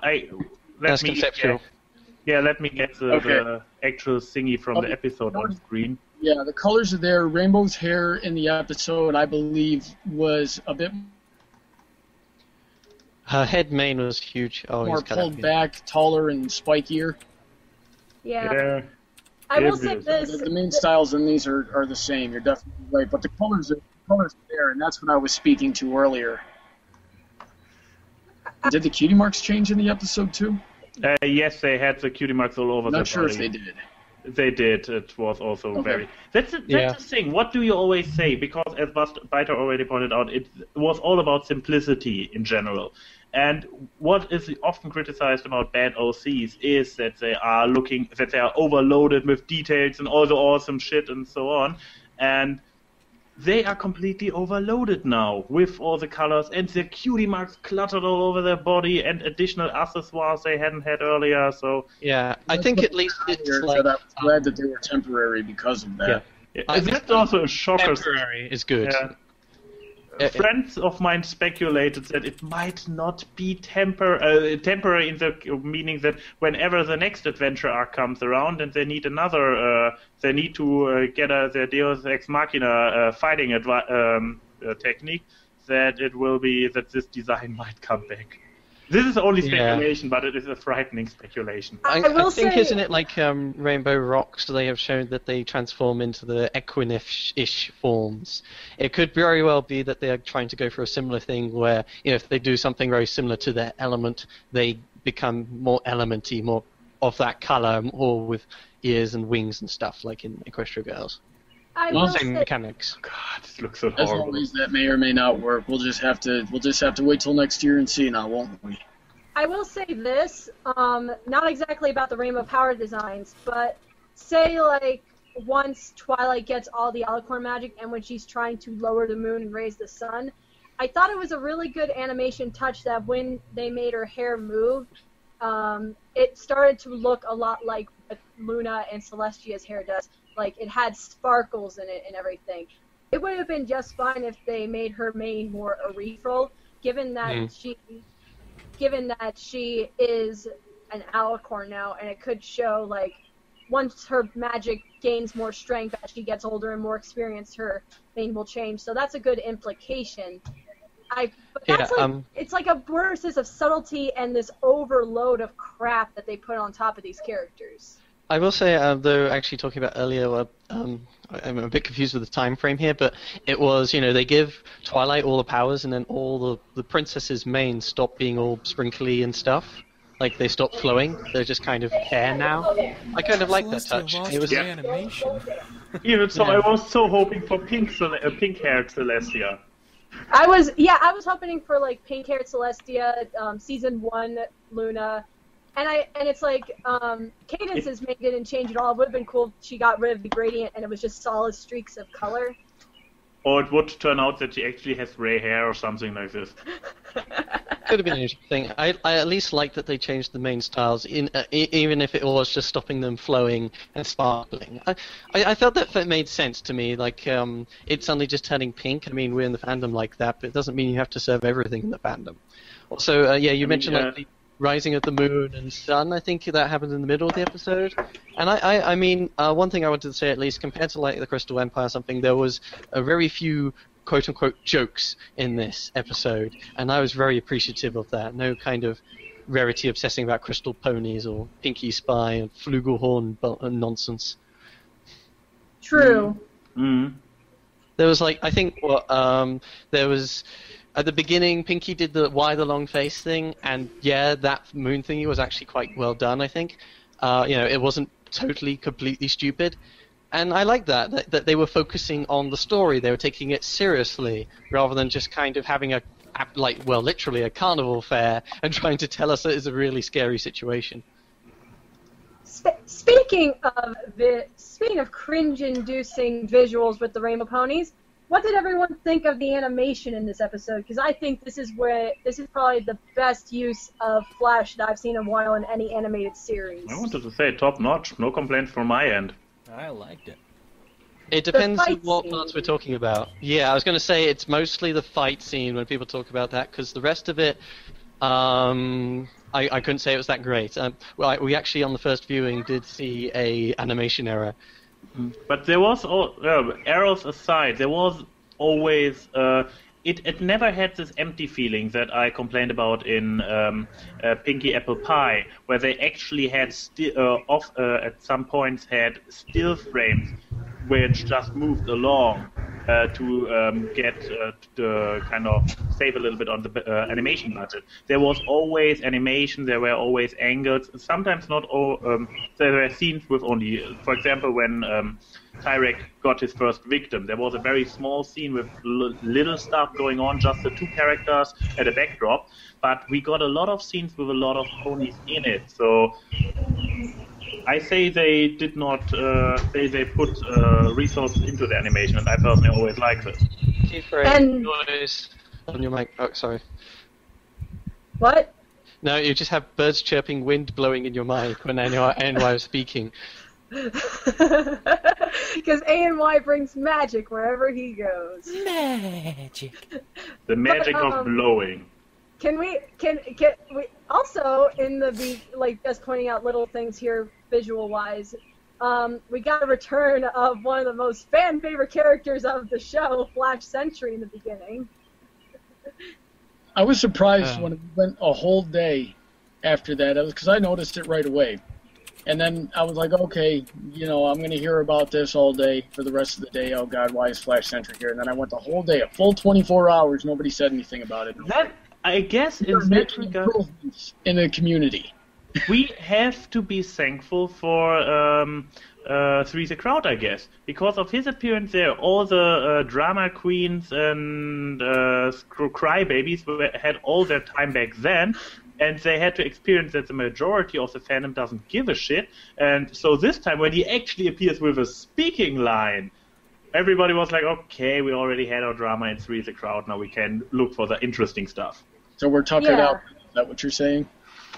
Well, we are kind of cured. Yeah. Okay. That makes sense. I don't remember seeing Flash Sentry, but I would have just gone, oh, it's him. Yeah. And also, since we went on for a while about the first song, what did you guys think about the ending song? No, I'm neutral on that. I felt it was just it was a nice little wrap up. It was the same thing that they did in the Crystal Empire, same thing they did in Magical Mystery Cure. I can't think of any other closings off the top of my head where they done that. 'Cause maybe they didn't. Yeah, I put it alongside the success song, where it's just them giving platitudes, and whilst the platitudes don't really mean that much, whatever, just let them have their silly nonsense. I think it was interesting. I think not interesting, but it was a very nice touch to show all the reformed characters with the rainbow going around them. Like, you see Suri working on dresses, and Shill is, I guess, still at the trade fair. Cheese is walking around, and then you have you can probably hear KP screaming in the distance somewhere because, you know, all the Celesticord thing. Because Discord got a big button. Yeah. But It's always I a bit think of a it's nice disappointment myself in these two-parters that, you know, it's a show about friendship, but it's always just sort of the actual friendshipiness is just uncorking a magic bottle. Like, you know, the main five just don't really ever get much to do, and they're just basically used as like magical beakers that Twilight just sucks up and uses to fire rainbow beams. And it's also a shame that, you know, we spend a lot of time with all the you know, other characters, the CMC, you know, the cakes and whatnot. And of course, they don't really exactly have at all any role in it. Like, yeah, it's kind of nice reminding us of the whole key thing, but it was sort of like, yeah, these guys are the people you reformed, but that doesn't necessarily make them more important than, say, you know, Big Mac or the Cakes or the CMC. You know, those are your relatives, guys, or people you're quite close to. Yeah, and what did you guys think of the whole, like, the box becoming a seed and sprouting up like this giant castle for Twilight? A big tree. Yeah. I thought it was cool. The castle looked a little sharp on the inside, like it was made out of rocks, kind of like the Crystal Castle. You know what I'm saying? I was like, oh. I mean, if you're going into look this, like it'd be too comfortable to sit on that throne. Yeah. But I didn't really have any thought. Wrap up to a pleasant story. To speak in general about the ending, I mean, yeah, the rainbow things is kind of obviously time-based and it is only temporary, so I don't mind that too much. It's still sort of the same problem ever since episode 2 is sort of, we represent friendship and therefore unlimited power, and that's just sort of always used as a quick easy cop-out that gives them everything. And that's very much what the seed did, you know, it gave them the rainbow powers so they could defeat the bad guy, restore everything to normal, and oh, by the way, you also get a very flashy, crystally tree castle thing. Yes, and a sort of, yeah, just have your cake and eat it, guys, whatever. I mean, it doesn't really factor much into what's been happening before, because it's just sort of, you know, the dilemma about him trading the friends for all the power is, you know, only just really basically brought up at the very end. And, you know, basically it's just them building up a big giant cop-out for them to, you know, get a happy ending in the end, rather than Twilight doing good choices or anything like that. Yeah, I think the only other thing that I can think that actually made me think in the episode is that I don't know if, I mean, they don't outright state it, but it seems like they implied that Earth ponies use a sort of magic, so Earth pony magic is canon. Well, I mean, it didn't really show him taking the magic from the Earth ponies. I mean, they suck. Yeah, like when he was eating the energy, which is implied to be magic, the Earth ponies do not have the enhanced strength, which is what the canon of Earth pony magic seems to do. And the Pegasus magic to control the weather. Yeah, and they fly because their wings are too small. Say both of those things. The interesting thing was sort of the way it was phrased, because it's still open for. Yeah. Why you distract me? Okay, yeah. Sorry, I just tried to get the screen share away again. Where's my? Yeah. Oh, there's my face again.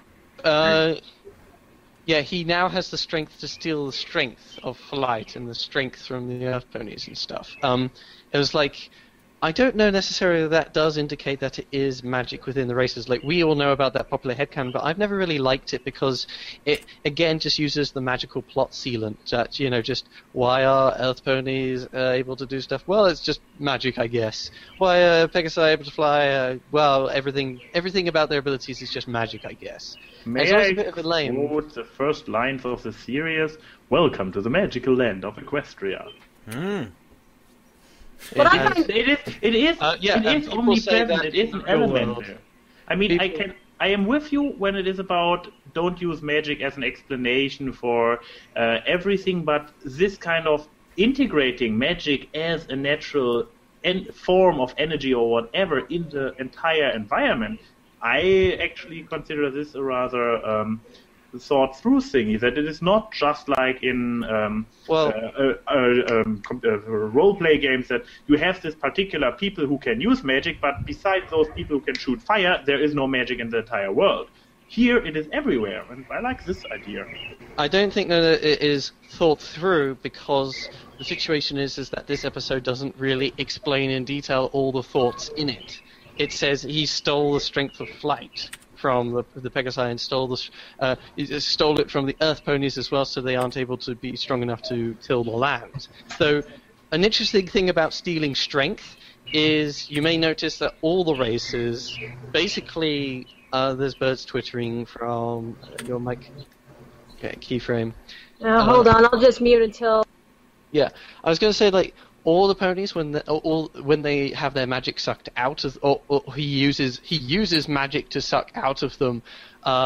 He seems to. They all lose the ability to move anywhere. That they all get up from when they were when they were the stuff was stolen from them. You know, we do look back to see all the different cutaways, the people waking up, and even like shining armor getting back. So he doesn't just steal the strength, like the extra strength from Earth ponies. He takes the strength, like muscles able to move, from everybody. Which doesn't necessarily mean that it's Earth ponies are just. I mean, do the others use something other than strength to move? Hold on a second. I have feeling that this is not to be taken literally, that this was just for simplification, because the main six have been sucked dry as well, and except maybe Twilight, who got the magical pendant, they were suddenly able to move as well, so I guess it was just for keeping it simple. They just left all the minor characters literally in the place they had been dropped. My suspicion, that it is not being taken as a plot point. What happens is they get trapped in the cage and he sucks them out, and they just they're all sitting in the cage. Stuck there. Multiple people talked at once. Yeah, you're lagging, Brawny. What's that? I said, well, basically what ANY said, and even in the terms of the other ponies, we did see people get up and move after it had happened. They didn't just kind of stay there, but they lost. Like, what they were saying was that the Earth ponies have the same relation to the Earth that the Pegasus ponies have with the weather. The Pegasus ponies, because of the magic that's inherent within them. She says, without their strength, they will not be able to tend the land. Like, yeah, if all the people are unable to move, then yeah, if you can't move, you can't exactly tend the land, can you? And I mean, that's what Earth ponies are typically related to be doing. Yes, but Applejack and Pinkie Pie were able to walk. Right, so it's just a different way of wording what moment are we talking about with people? Are we talking about like when he gave them back? No. Okay, because when he gave them back, it was an interesting thing. Like always, their colors decolorize. But in that one, when he gave them back, their eyes weren't decolorized, and they were able to walk, but their cutie marks were still missing. So he half stole their magic. When they were put in the cage, you know, Tirak comes along and then drains them. They were then, well, stuck in the cage until we left scene, which was when Discord was going, no, on the floor. Did you also notice that, and this is, I guess it's also in headcanon territory, when everyone's eyes were decolorized inside the cage, Spike's weren't, but I mean, you can make the case that dragons just have the biological power to shoot fire, but he has this type of magic that makes him able to send and receive letters to the princess, so he does have a magical power, but yet his magic didn't seem to be sucked up. The headcanon in regards to that was that now I can't explain that, but the headcanon that I most commonly see to explain that is not necessarily that Spike's fire is magic or that Spike is magic, but he's burning up things with a magical seal. Like, you notice all the scrolls always have that, and you know, maybe it's just an animation asset, I don't know, but all the scrolls have that ribbon on them. So he burns them up, and when that ribbon burns, ashes go to Celestia. Possibly. Like, Spike didn't send a book that he burned in Owl's Well that ends well to Celestia, he just kind of burned it. Or the logs, or the tree, anything else that Spike's lit fire to in the series. There are some interesting questions also in regards of all the races involved in in this universe. Like, Tirak is going after the ponies because he heard they had a lot of magic and stuff. But what about for the other races that exist in Equestria, like crystal ponies, griffins, buffalo, like Zebras. Zebras, yes. How did he he went all the way to Appaloosa, the buffalo there. We actually see them running past at one point. But in the empty town, I think, and it was sort of like, well, wouldn't he want to suck up their strength? I mean, more magic, right? Well, or probably the other species don't have magic. Then yeah, this is the thing that I was like, if they do have magic, he would have. I mean, why is he being so about equines? And then if they don't have magic, hey guys, there's this guy who sucks up magic that you have to avoid because, he'll suck up all the stuff if you get too close or, he grabs you or something. Just send in, ask for help from the buffalo, ask for help from the griffins, ask help from those who can actually help you. I mean, the princesses did say that in the past, Tirak had been, his brother betrayed him, told the Equestria about it, and he was arrested and put in Tartarus, right? Well, he was arrested. He was detained. How did they do that? And why aren't they doing it this time? Or what did they do? I don't know. Well, for all we know, this is post-Discord, so they could have used the elements of harmony. Yeah, they could always just try and pull the elements of harmony out. Like, the reason was that you wanted to save the tree. Well, the tree's now being saved, so you could take them out now.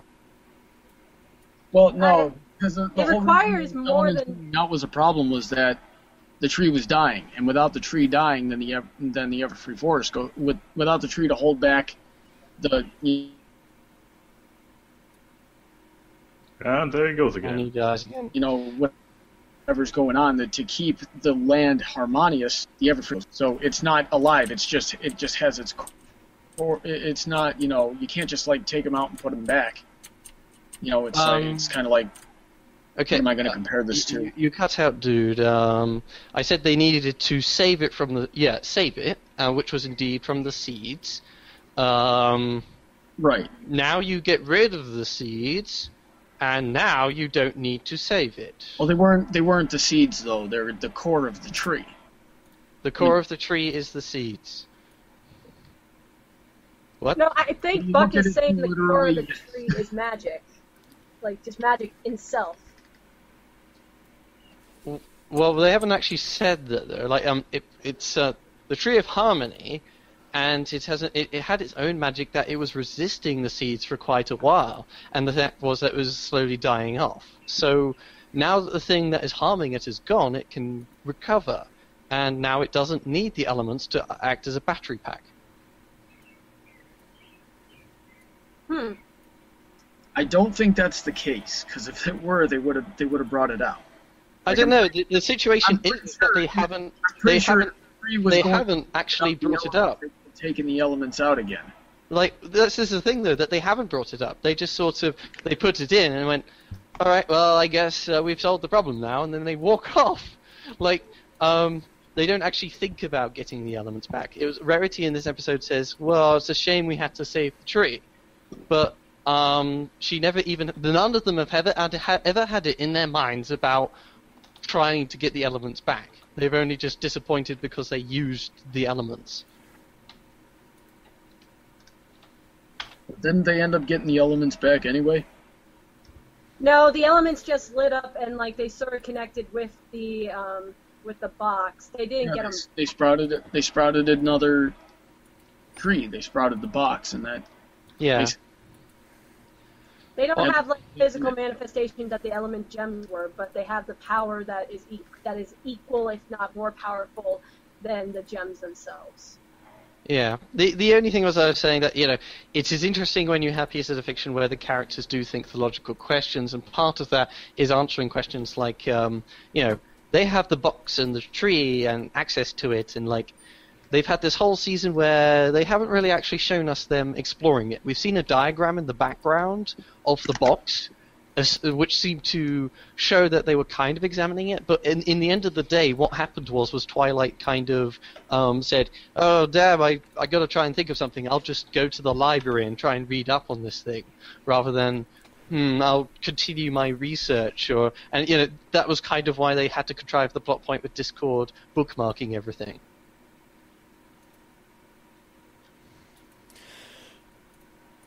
On a completely unrelated note, Byter, can you tell Mage that ripping off her art style is really difficult? Okay. Was there anything else we wanted to talk about? I know Byter said he had 2 more points he wanted to bring up. We brought up one of them and talked about that for a while. What was the second thing, or did we end up hitting that anyway? You probably mean me with Byter? Or did he also mention something similar?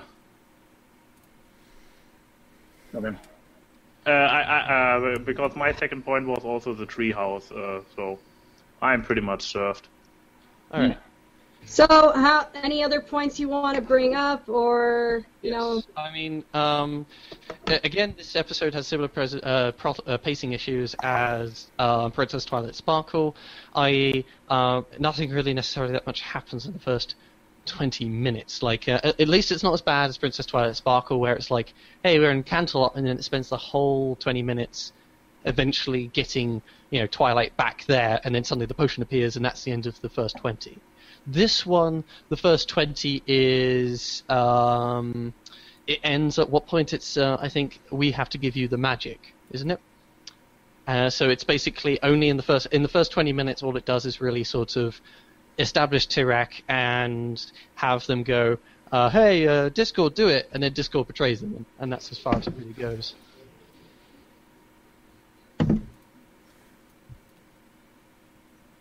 Okay, I'm not sure about that. I mean, they showed a lot in that 20 minutes. I mean, it's kind of another topic that I have in regards to the whole episode, which is the general presentation of it. Showed Tirac showing up, the meeting with the foreign representatives, Tirac taking away some magic. Man, what else did they show? Oh, they talked about Twilight's motivations and her responsibility. Oh, one little note. Did you guys find it funny when, Celestia wakes up from the dream, and then just instantly the door bangs open and there's Luna? It's just sort of, she's like, ah! And then Luna's just like, I heard what you said. It was sort of like, wow, that was quick. I hear you sleep. Yeah, she was outside the door listening in, and when she heard her shout, she just went, what's wrong? Well, also Luna says that she knows what Celestia was dreaming or having a vision about, which is also a weird implication implying that Luna spies on her sister's dreams. Didn't she not come in and say I had the same vision or dream or something like that? That wasn't a dream, that was a vision, and I knew what it was. That's why I came here. Yeah. I mean, that's very simple. Luna woke up first, and she was close by. So Celestia woke up, and Luna knocked on the door. No, she said, you know as well as I that this was not a dream, but a vision. That does not mean she had the same vision. She just is, quite familiar with dreams, one would hope. It looked an awful lot to me like Luna came in because she had the same vision. I don't know. I always thought that she was traveling other people's dreams. Did anybody else get that impression that it was more or less that Luna had the same vision and came in? As gentlemen are posing. I thought she was aware of the vision that because of her dream powers, she sees people's dreams. That she's traveling amongst them. We got this one guy saying Luna is aware of my dreams. We're not talking about your waifu, however we pronounce your name. We're talking about whether or not Luna had the same thing, or whether or not she was stalking in Celestia's dreams. I'm asking the chat box. Yeah, but which is also a good point, since this is Caesar, and Caesar is a regular on the Aftermath, and we are kind of. We've gone a bit long, but yeah. Sorry, I kind of interrupted Ronnie. It's just that I wanted to just mention that thing because it was kind of funny on my regard. Just sort of, what's wrong? Like, give her a little bit of time. Like this. Yeah. I just Also- like how Celestia sleeps in her crown and crest. Oh my god. Yeah. Oh my god. Guys, Luna is Santa Claus. Think, oh my god! He watches when you're sleeping. Also, And I knows was a when little, you're awake. I was a little confused by the whole kind of premise of the vision. Was that actually happening? Because what we see is the guy walking around this street that we've never really sort of seen before is carrying oranges.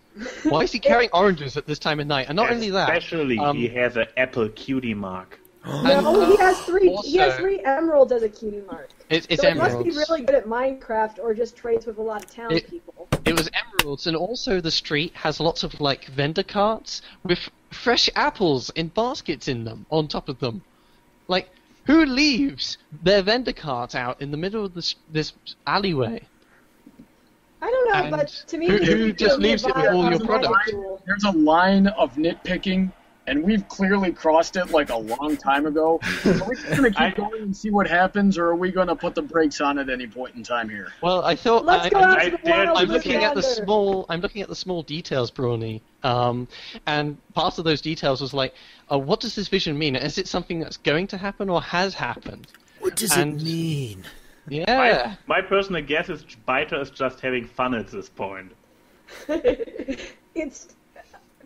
But just saying, like, we've never seen that street before. To me, it looked very similar to the street we saw in Magic Duel, like the alleyway. Yeah. Put- Yeah. Putting that in. Probably because they used the very same asset. Magic Yeah, I guess. but Byter said that we never saw it before. Yeah, I didn't remember it of any like Oh. like I just in my head while watching it was of course like, is this Canterlot? It doesn't look Canterlot-y. Is it Crystal? No, maybe. You know, it's like, where is this? I don't know. Maybe it's that alleyway that Celestia goes down to go to the spa in one of the IDW comics. Oh, no, we're not supposed to know about that.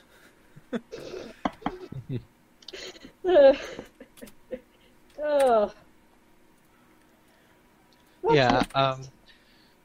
I was saying, yeah, that generally speaking, the pacing was quite off, or sort of like,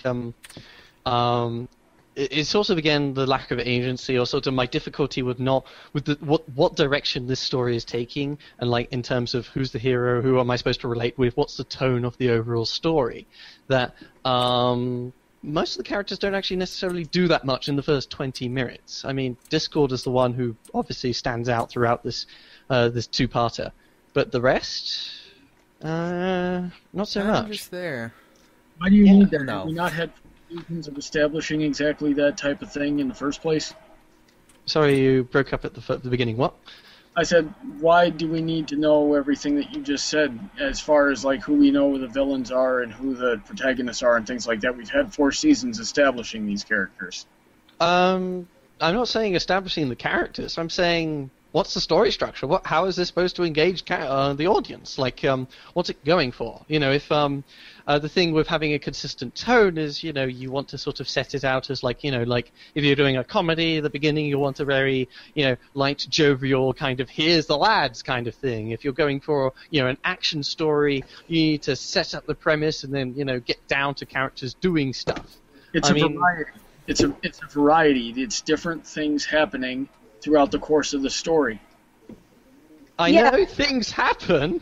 Oh, No, what but the- it's what not. the But form I mean, is. like, yeah, but it's true. But like, I mean, by the time the first song happened, some people were getting the impression of, oh, this is going to be just a longer version of Magical Mystery Code. There's going to be a musical. And then it takes a complete 180 once we get Tyrek into the mix, and it becomes a more Yeah. actiony episode. There's a little bit of something for everyone.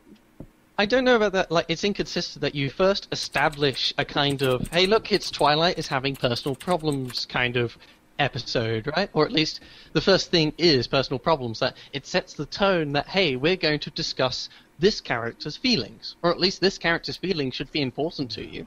And then, yeah, Tyrek kind of busts in, and he is now just the big bad, and the whole thing with Twilight's feeling is this kind of forgotten. No, the It's best one called to a be. twist. What a twist. And then Twilight's feelings come into play later on. Well, she gets the free castle at the end, I guess.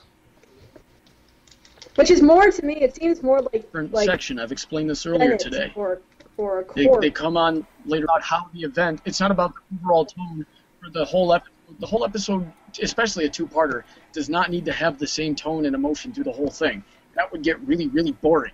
It's about this event and how it makes this character feel relates to this event and the consequence later on. I didn't say that it all has to be the same emotion all the time. It has to all go fit together. You know, the situation, if it's about someone's emotions, you know, next up you can establish something that really will play into their emotions. It can't be a Mod Podge. Yeah, and it's currently a Mudge Podge. It's all over. It was the emotion, but that's not the case here. It's the emotion that plays into the situation, that causes the situation, that causes the characters to react a certain way. It's not about the emotion. It's about what the effect the emotion has on the circumstance. To tell the story. Well, the situation though is that we don't necessarily explore much her actual emotions and why she does the decision she does, though. Like, the thing doesn't spend its time exploring. When we're talking, okay, Brawny, when we're talking about something that happened after what the song established, the song itself isn't what happens in after the song happened. Well, I mean, it's hinting that Twilight's going to be doing something soon. You're bringing up things that the song took care of. Because the song took care of that, we know it in the back of our head that this is why this is happening. It doesn't need to be... could you explain why is what is happening? Like, what in relation to what was already answered, apparently, in the song? I have already done that several times today. Were you paying attention to any of the things that I was saying? I was paying attention, but you see, if you say, oh, I said it in the past... Understand this has been, what now, 2.25 hours long thing. You have said a few things in this time, and I am unfortunately unable to perfectly assess what exact thing you are referring to in such vague terms. Okay, this has been 2 hours long. Yeah, I'll repeat it again real quick. The song established Twilight having this feeling about the circumstance.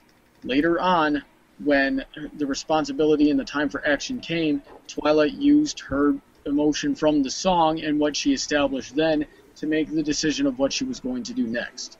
So, what was the time of action, do you call? Come again? What was the time of action? That was when they had to give Twilight their powers so she could hide them from Tyrek. So, yeah, that happens... second episode, isn't it? Like at the beginning of that, or is it the end of the first one?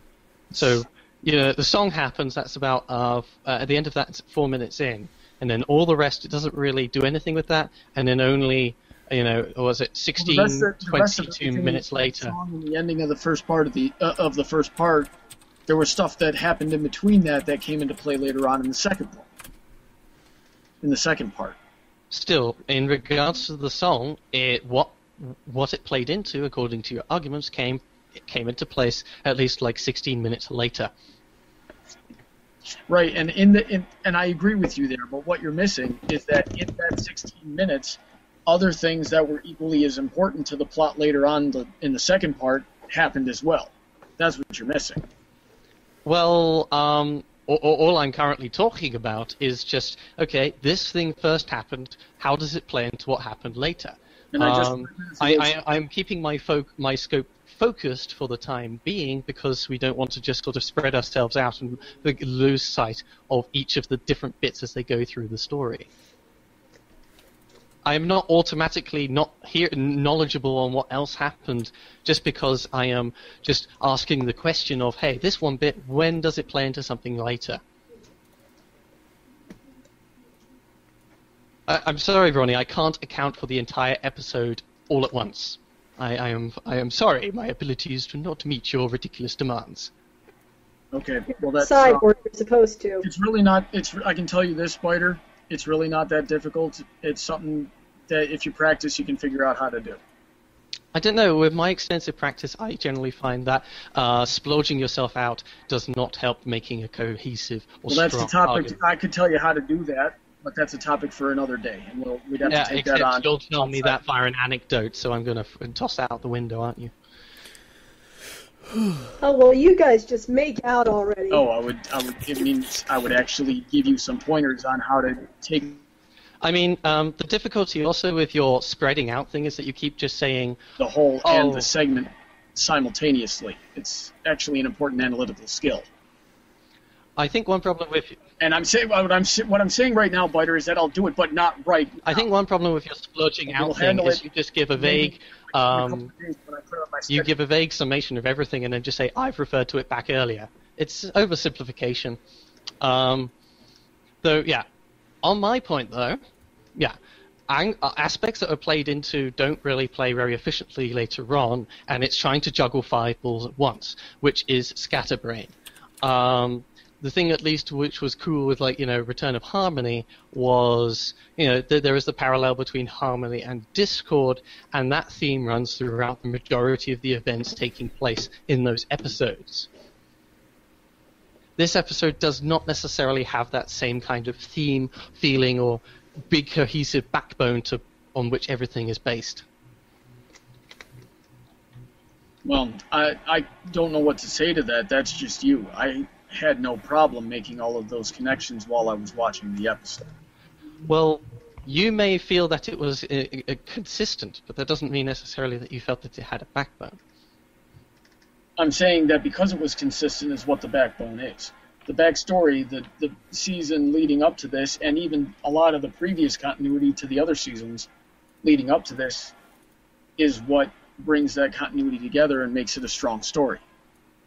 I think I don't follow that idea of story structure myself, that just because you can make a structure that in itself can refer to itself possibly accurately is necessarily a good story. That's called storytelling. That's how it works. No, it isn't necessarily. I mean, that's the thing.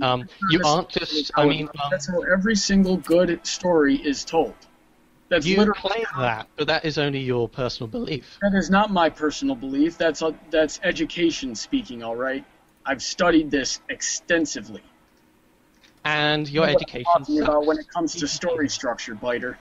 I'm sorry to shut you down. And no, structure is actually a structure, isn't it? It's a framework. But you are only talking from the position of consistency. Consistency is not the same as a structure. Well, nevertheless, this is... Would that make sense? This is all rather general and not directly related to the episode discussion. Yeah. So as Brawny already offered, make it a topic of another day. I mean, we have a complete off-season in front of us, as well as... Do we have an aftermath? Looney, Byter? We'll probably have an aftermath. Yeah. Also, I do have another point I want to raise. It's just I'm having contention from Brawny, so I'll have to answer back to him. So a point in relation to the episode, which okay, go ahead. Yeah. I felt the episode in many regards was like I felt very bored by it because it was always so ridiculously simple, generic, bland, just trying to do a really simple job. And by that I mean, if we think back to what the majority of plot points brought to the audience and what goes on in this episode, it's generally just people standing and talking to one another. That the majority of the plot points aren't a consequence of characters' actions, or something is going on and their decisions inform us about their characters. That how do we know about Twilight's personal inner turmoil? Because she was talking about it with everyone else. How do we hear about Turek? Because Celestia told it to Twilight. How did Discord get convinced by Turek? He talked it over with Turek. Up until the final action scene, the majority of this show, of this episode, was just talking. And it succeeds quite well if the test I made for last episode was, does it make a good radio play? Like, if you don't watch the visuals, can you understand the story? I did do that. I listened through the 40 minutes, and I could pick up all the major plot points throughout that episode. Only a few times were there things that weren't going to be explained by characters talking to one another.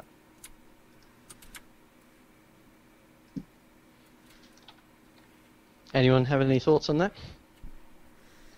Not any that I haven't said at least twice this day. It's wrong, but we'll deal with it later.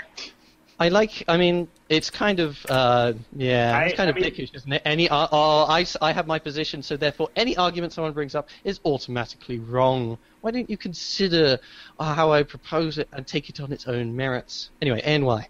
Yeah, I am personally also a big fan of Show Don't Tell, but I didn't pick it up as an episode full of exposition dump. I mean, there have been worse.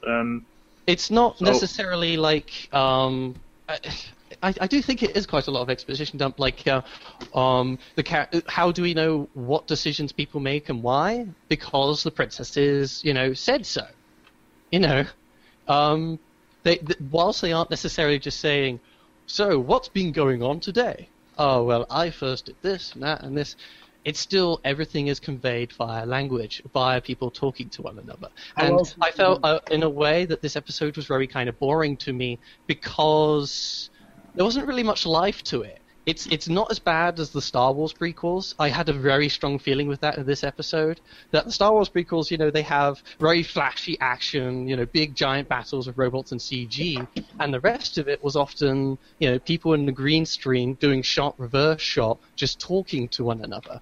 And even though, we have Discord, the god of chaos, he could do lots of crazy, crazy stuff, and, there's lots of things that could be happening, but his interaction with Tirak is, I put some manacles on you and kind of teleport into a cake.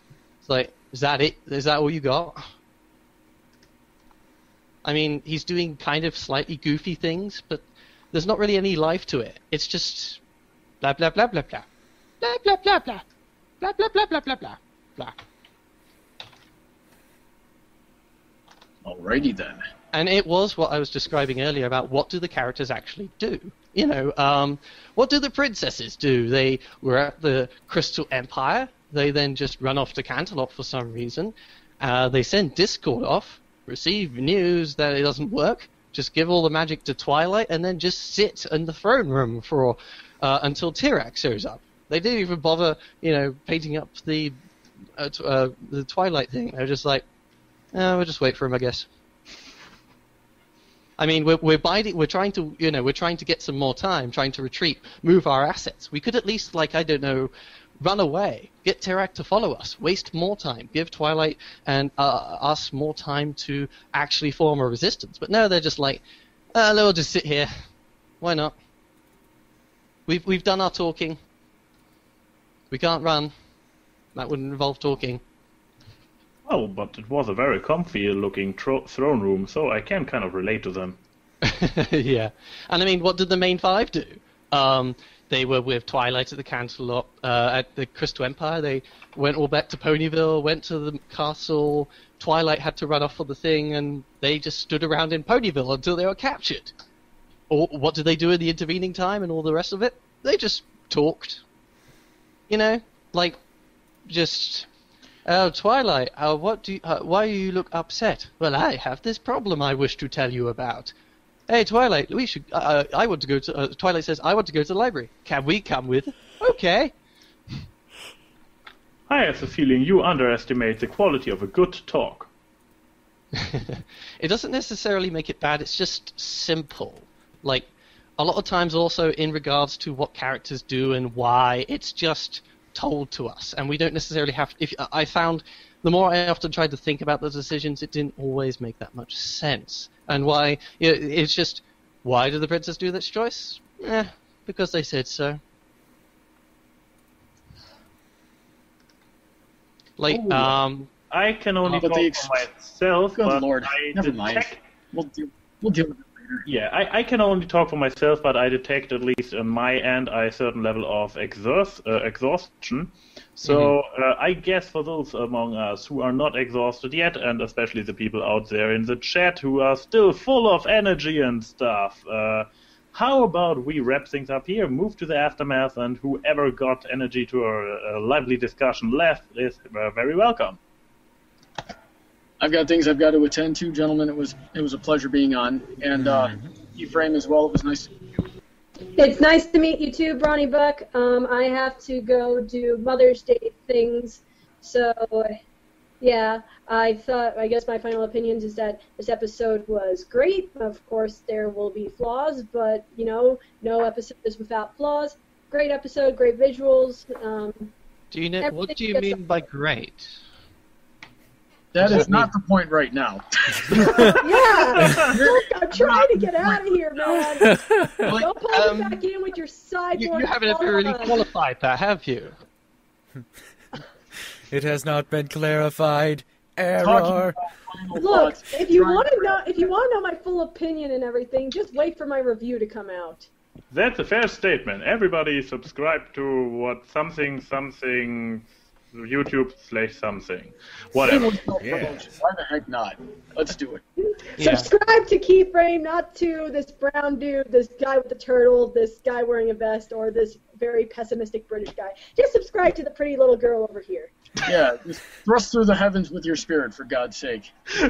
Yeah. Well, I don't know. People think that turtles are adorable, so... Tortoise! Look, Looney, I know I already won your subscription by my Emerald Minecraft statement earlier, so don't try to fight it. Yeah. What emeralds?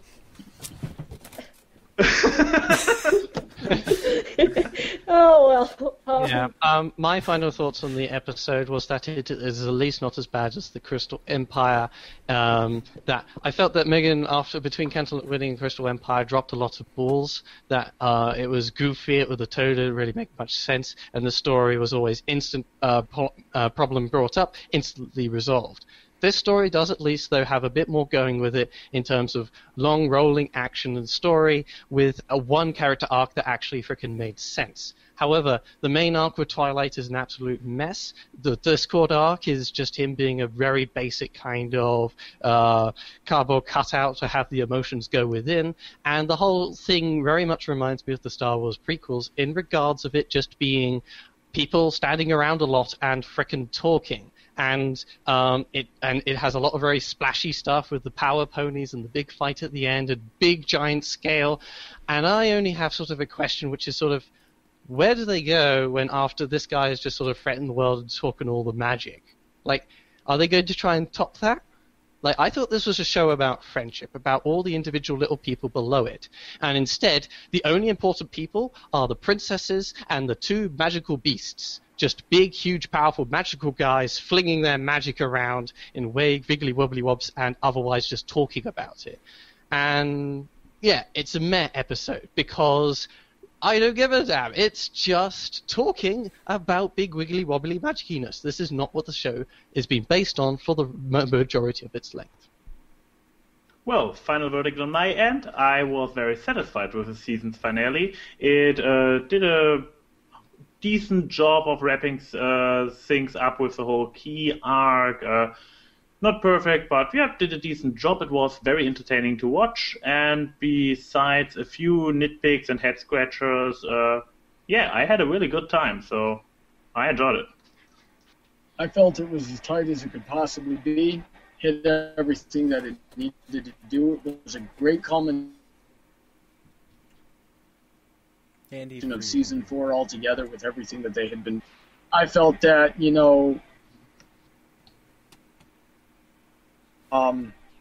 whenever you're dealing with these season closers, the show is about friendship, and it shows how through that type of thing that, if we come together like that, we can take on challenges that are much bigger than us. It's a great continuation of the theme of the slice of life and building that friendship to make it strong, so when the Titans rear their ugly heads, we can kick them in their ugly heads. Those are my... By using Deus Ex Machina. Okay. Byter, wait for the aftermath. Well then. Looney! I'll see you all later. I've got some personal and professional responsibility. Yep, see you, and yeah, everybody out there, see you as well, I guess. I haven't given my final thoughts. Let's give your final thoughts. I love the episode and how it built up the key arc and finished it off. It was just really fun for me. I liked it. Inquisitive thoughts, thank you. Yeah. Didn't say they were good, just said they were there. Smile and wave, Looney. Smile and wave. Everybody smile and wave, because this is a moment when we all say goodbye and Byter cuts the feed. Looney cuts the Smiling feed. and waving, Yes. but I don't know if you can see it. We'll imagine it. See ya, every pony. Bye-bye. Lark.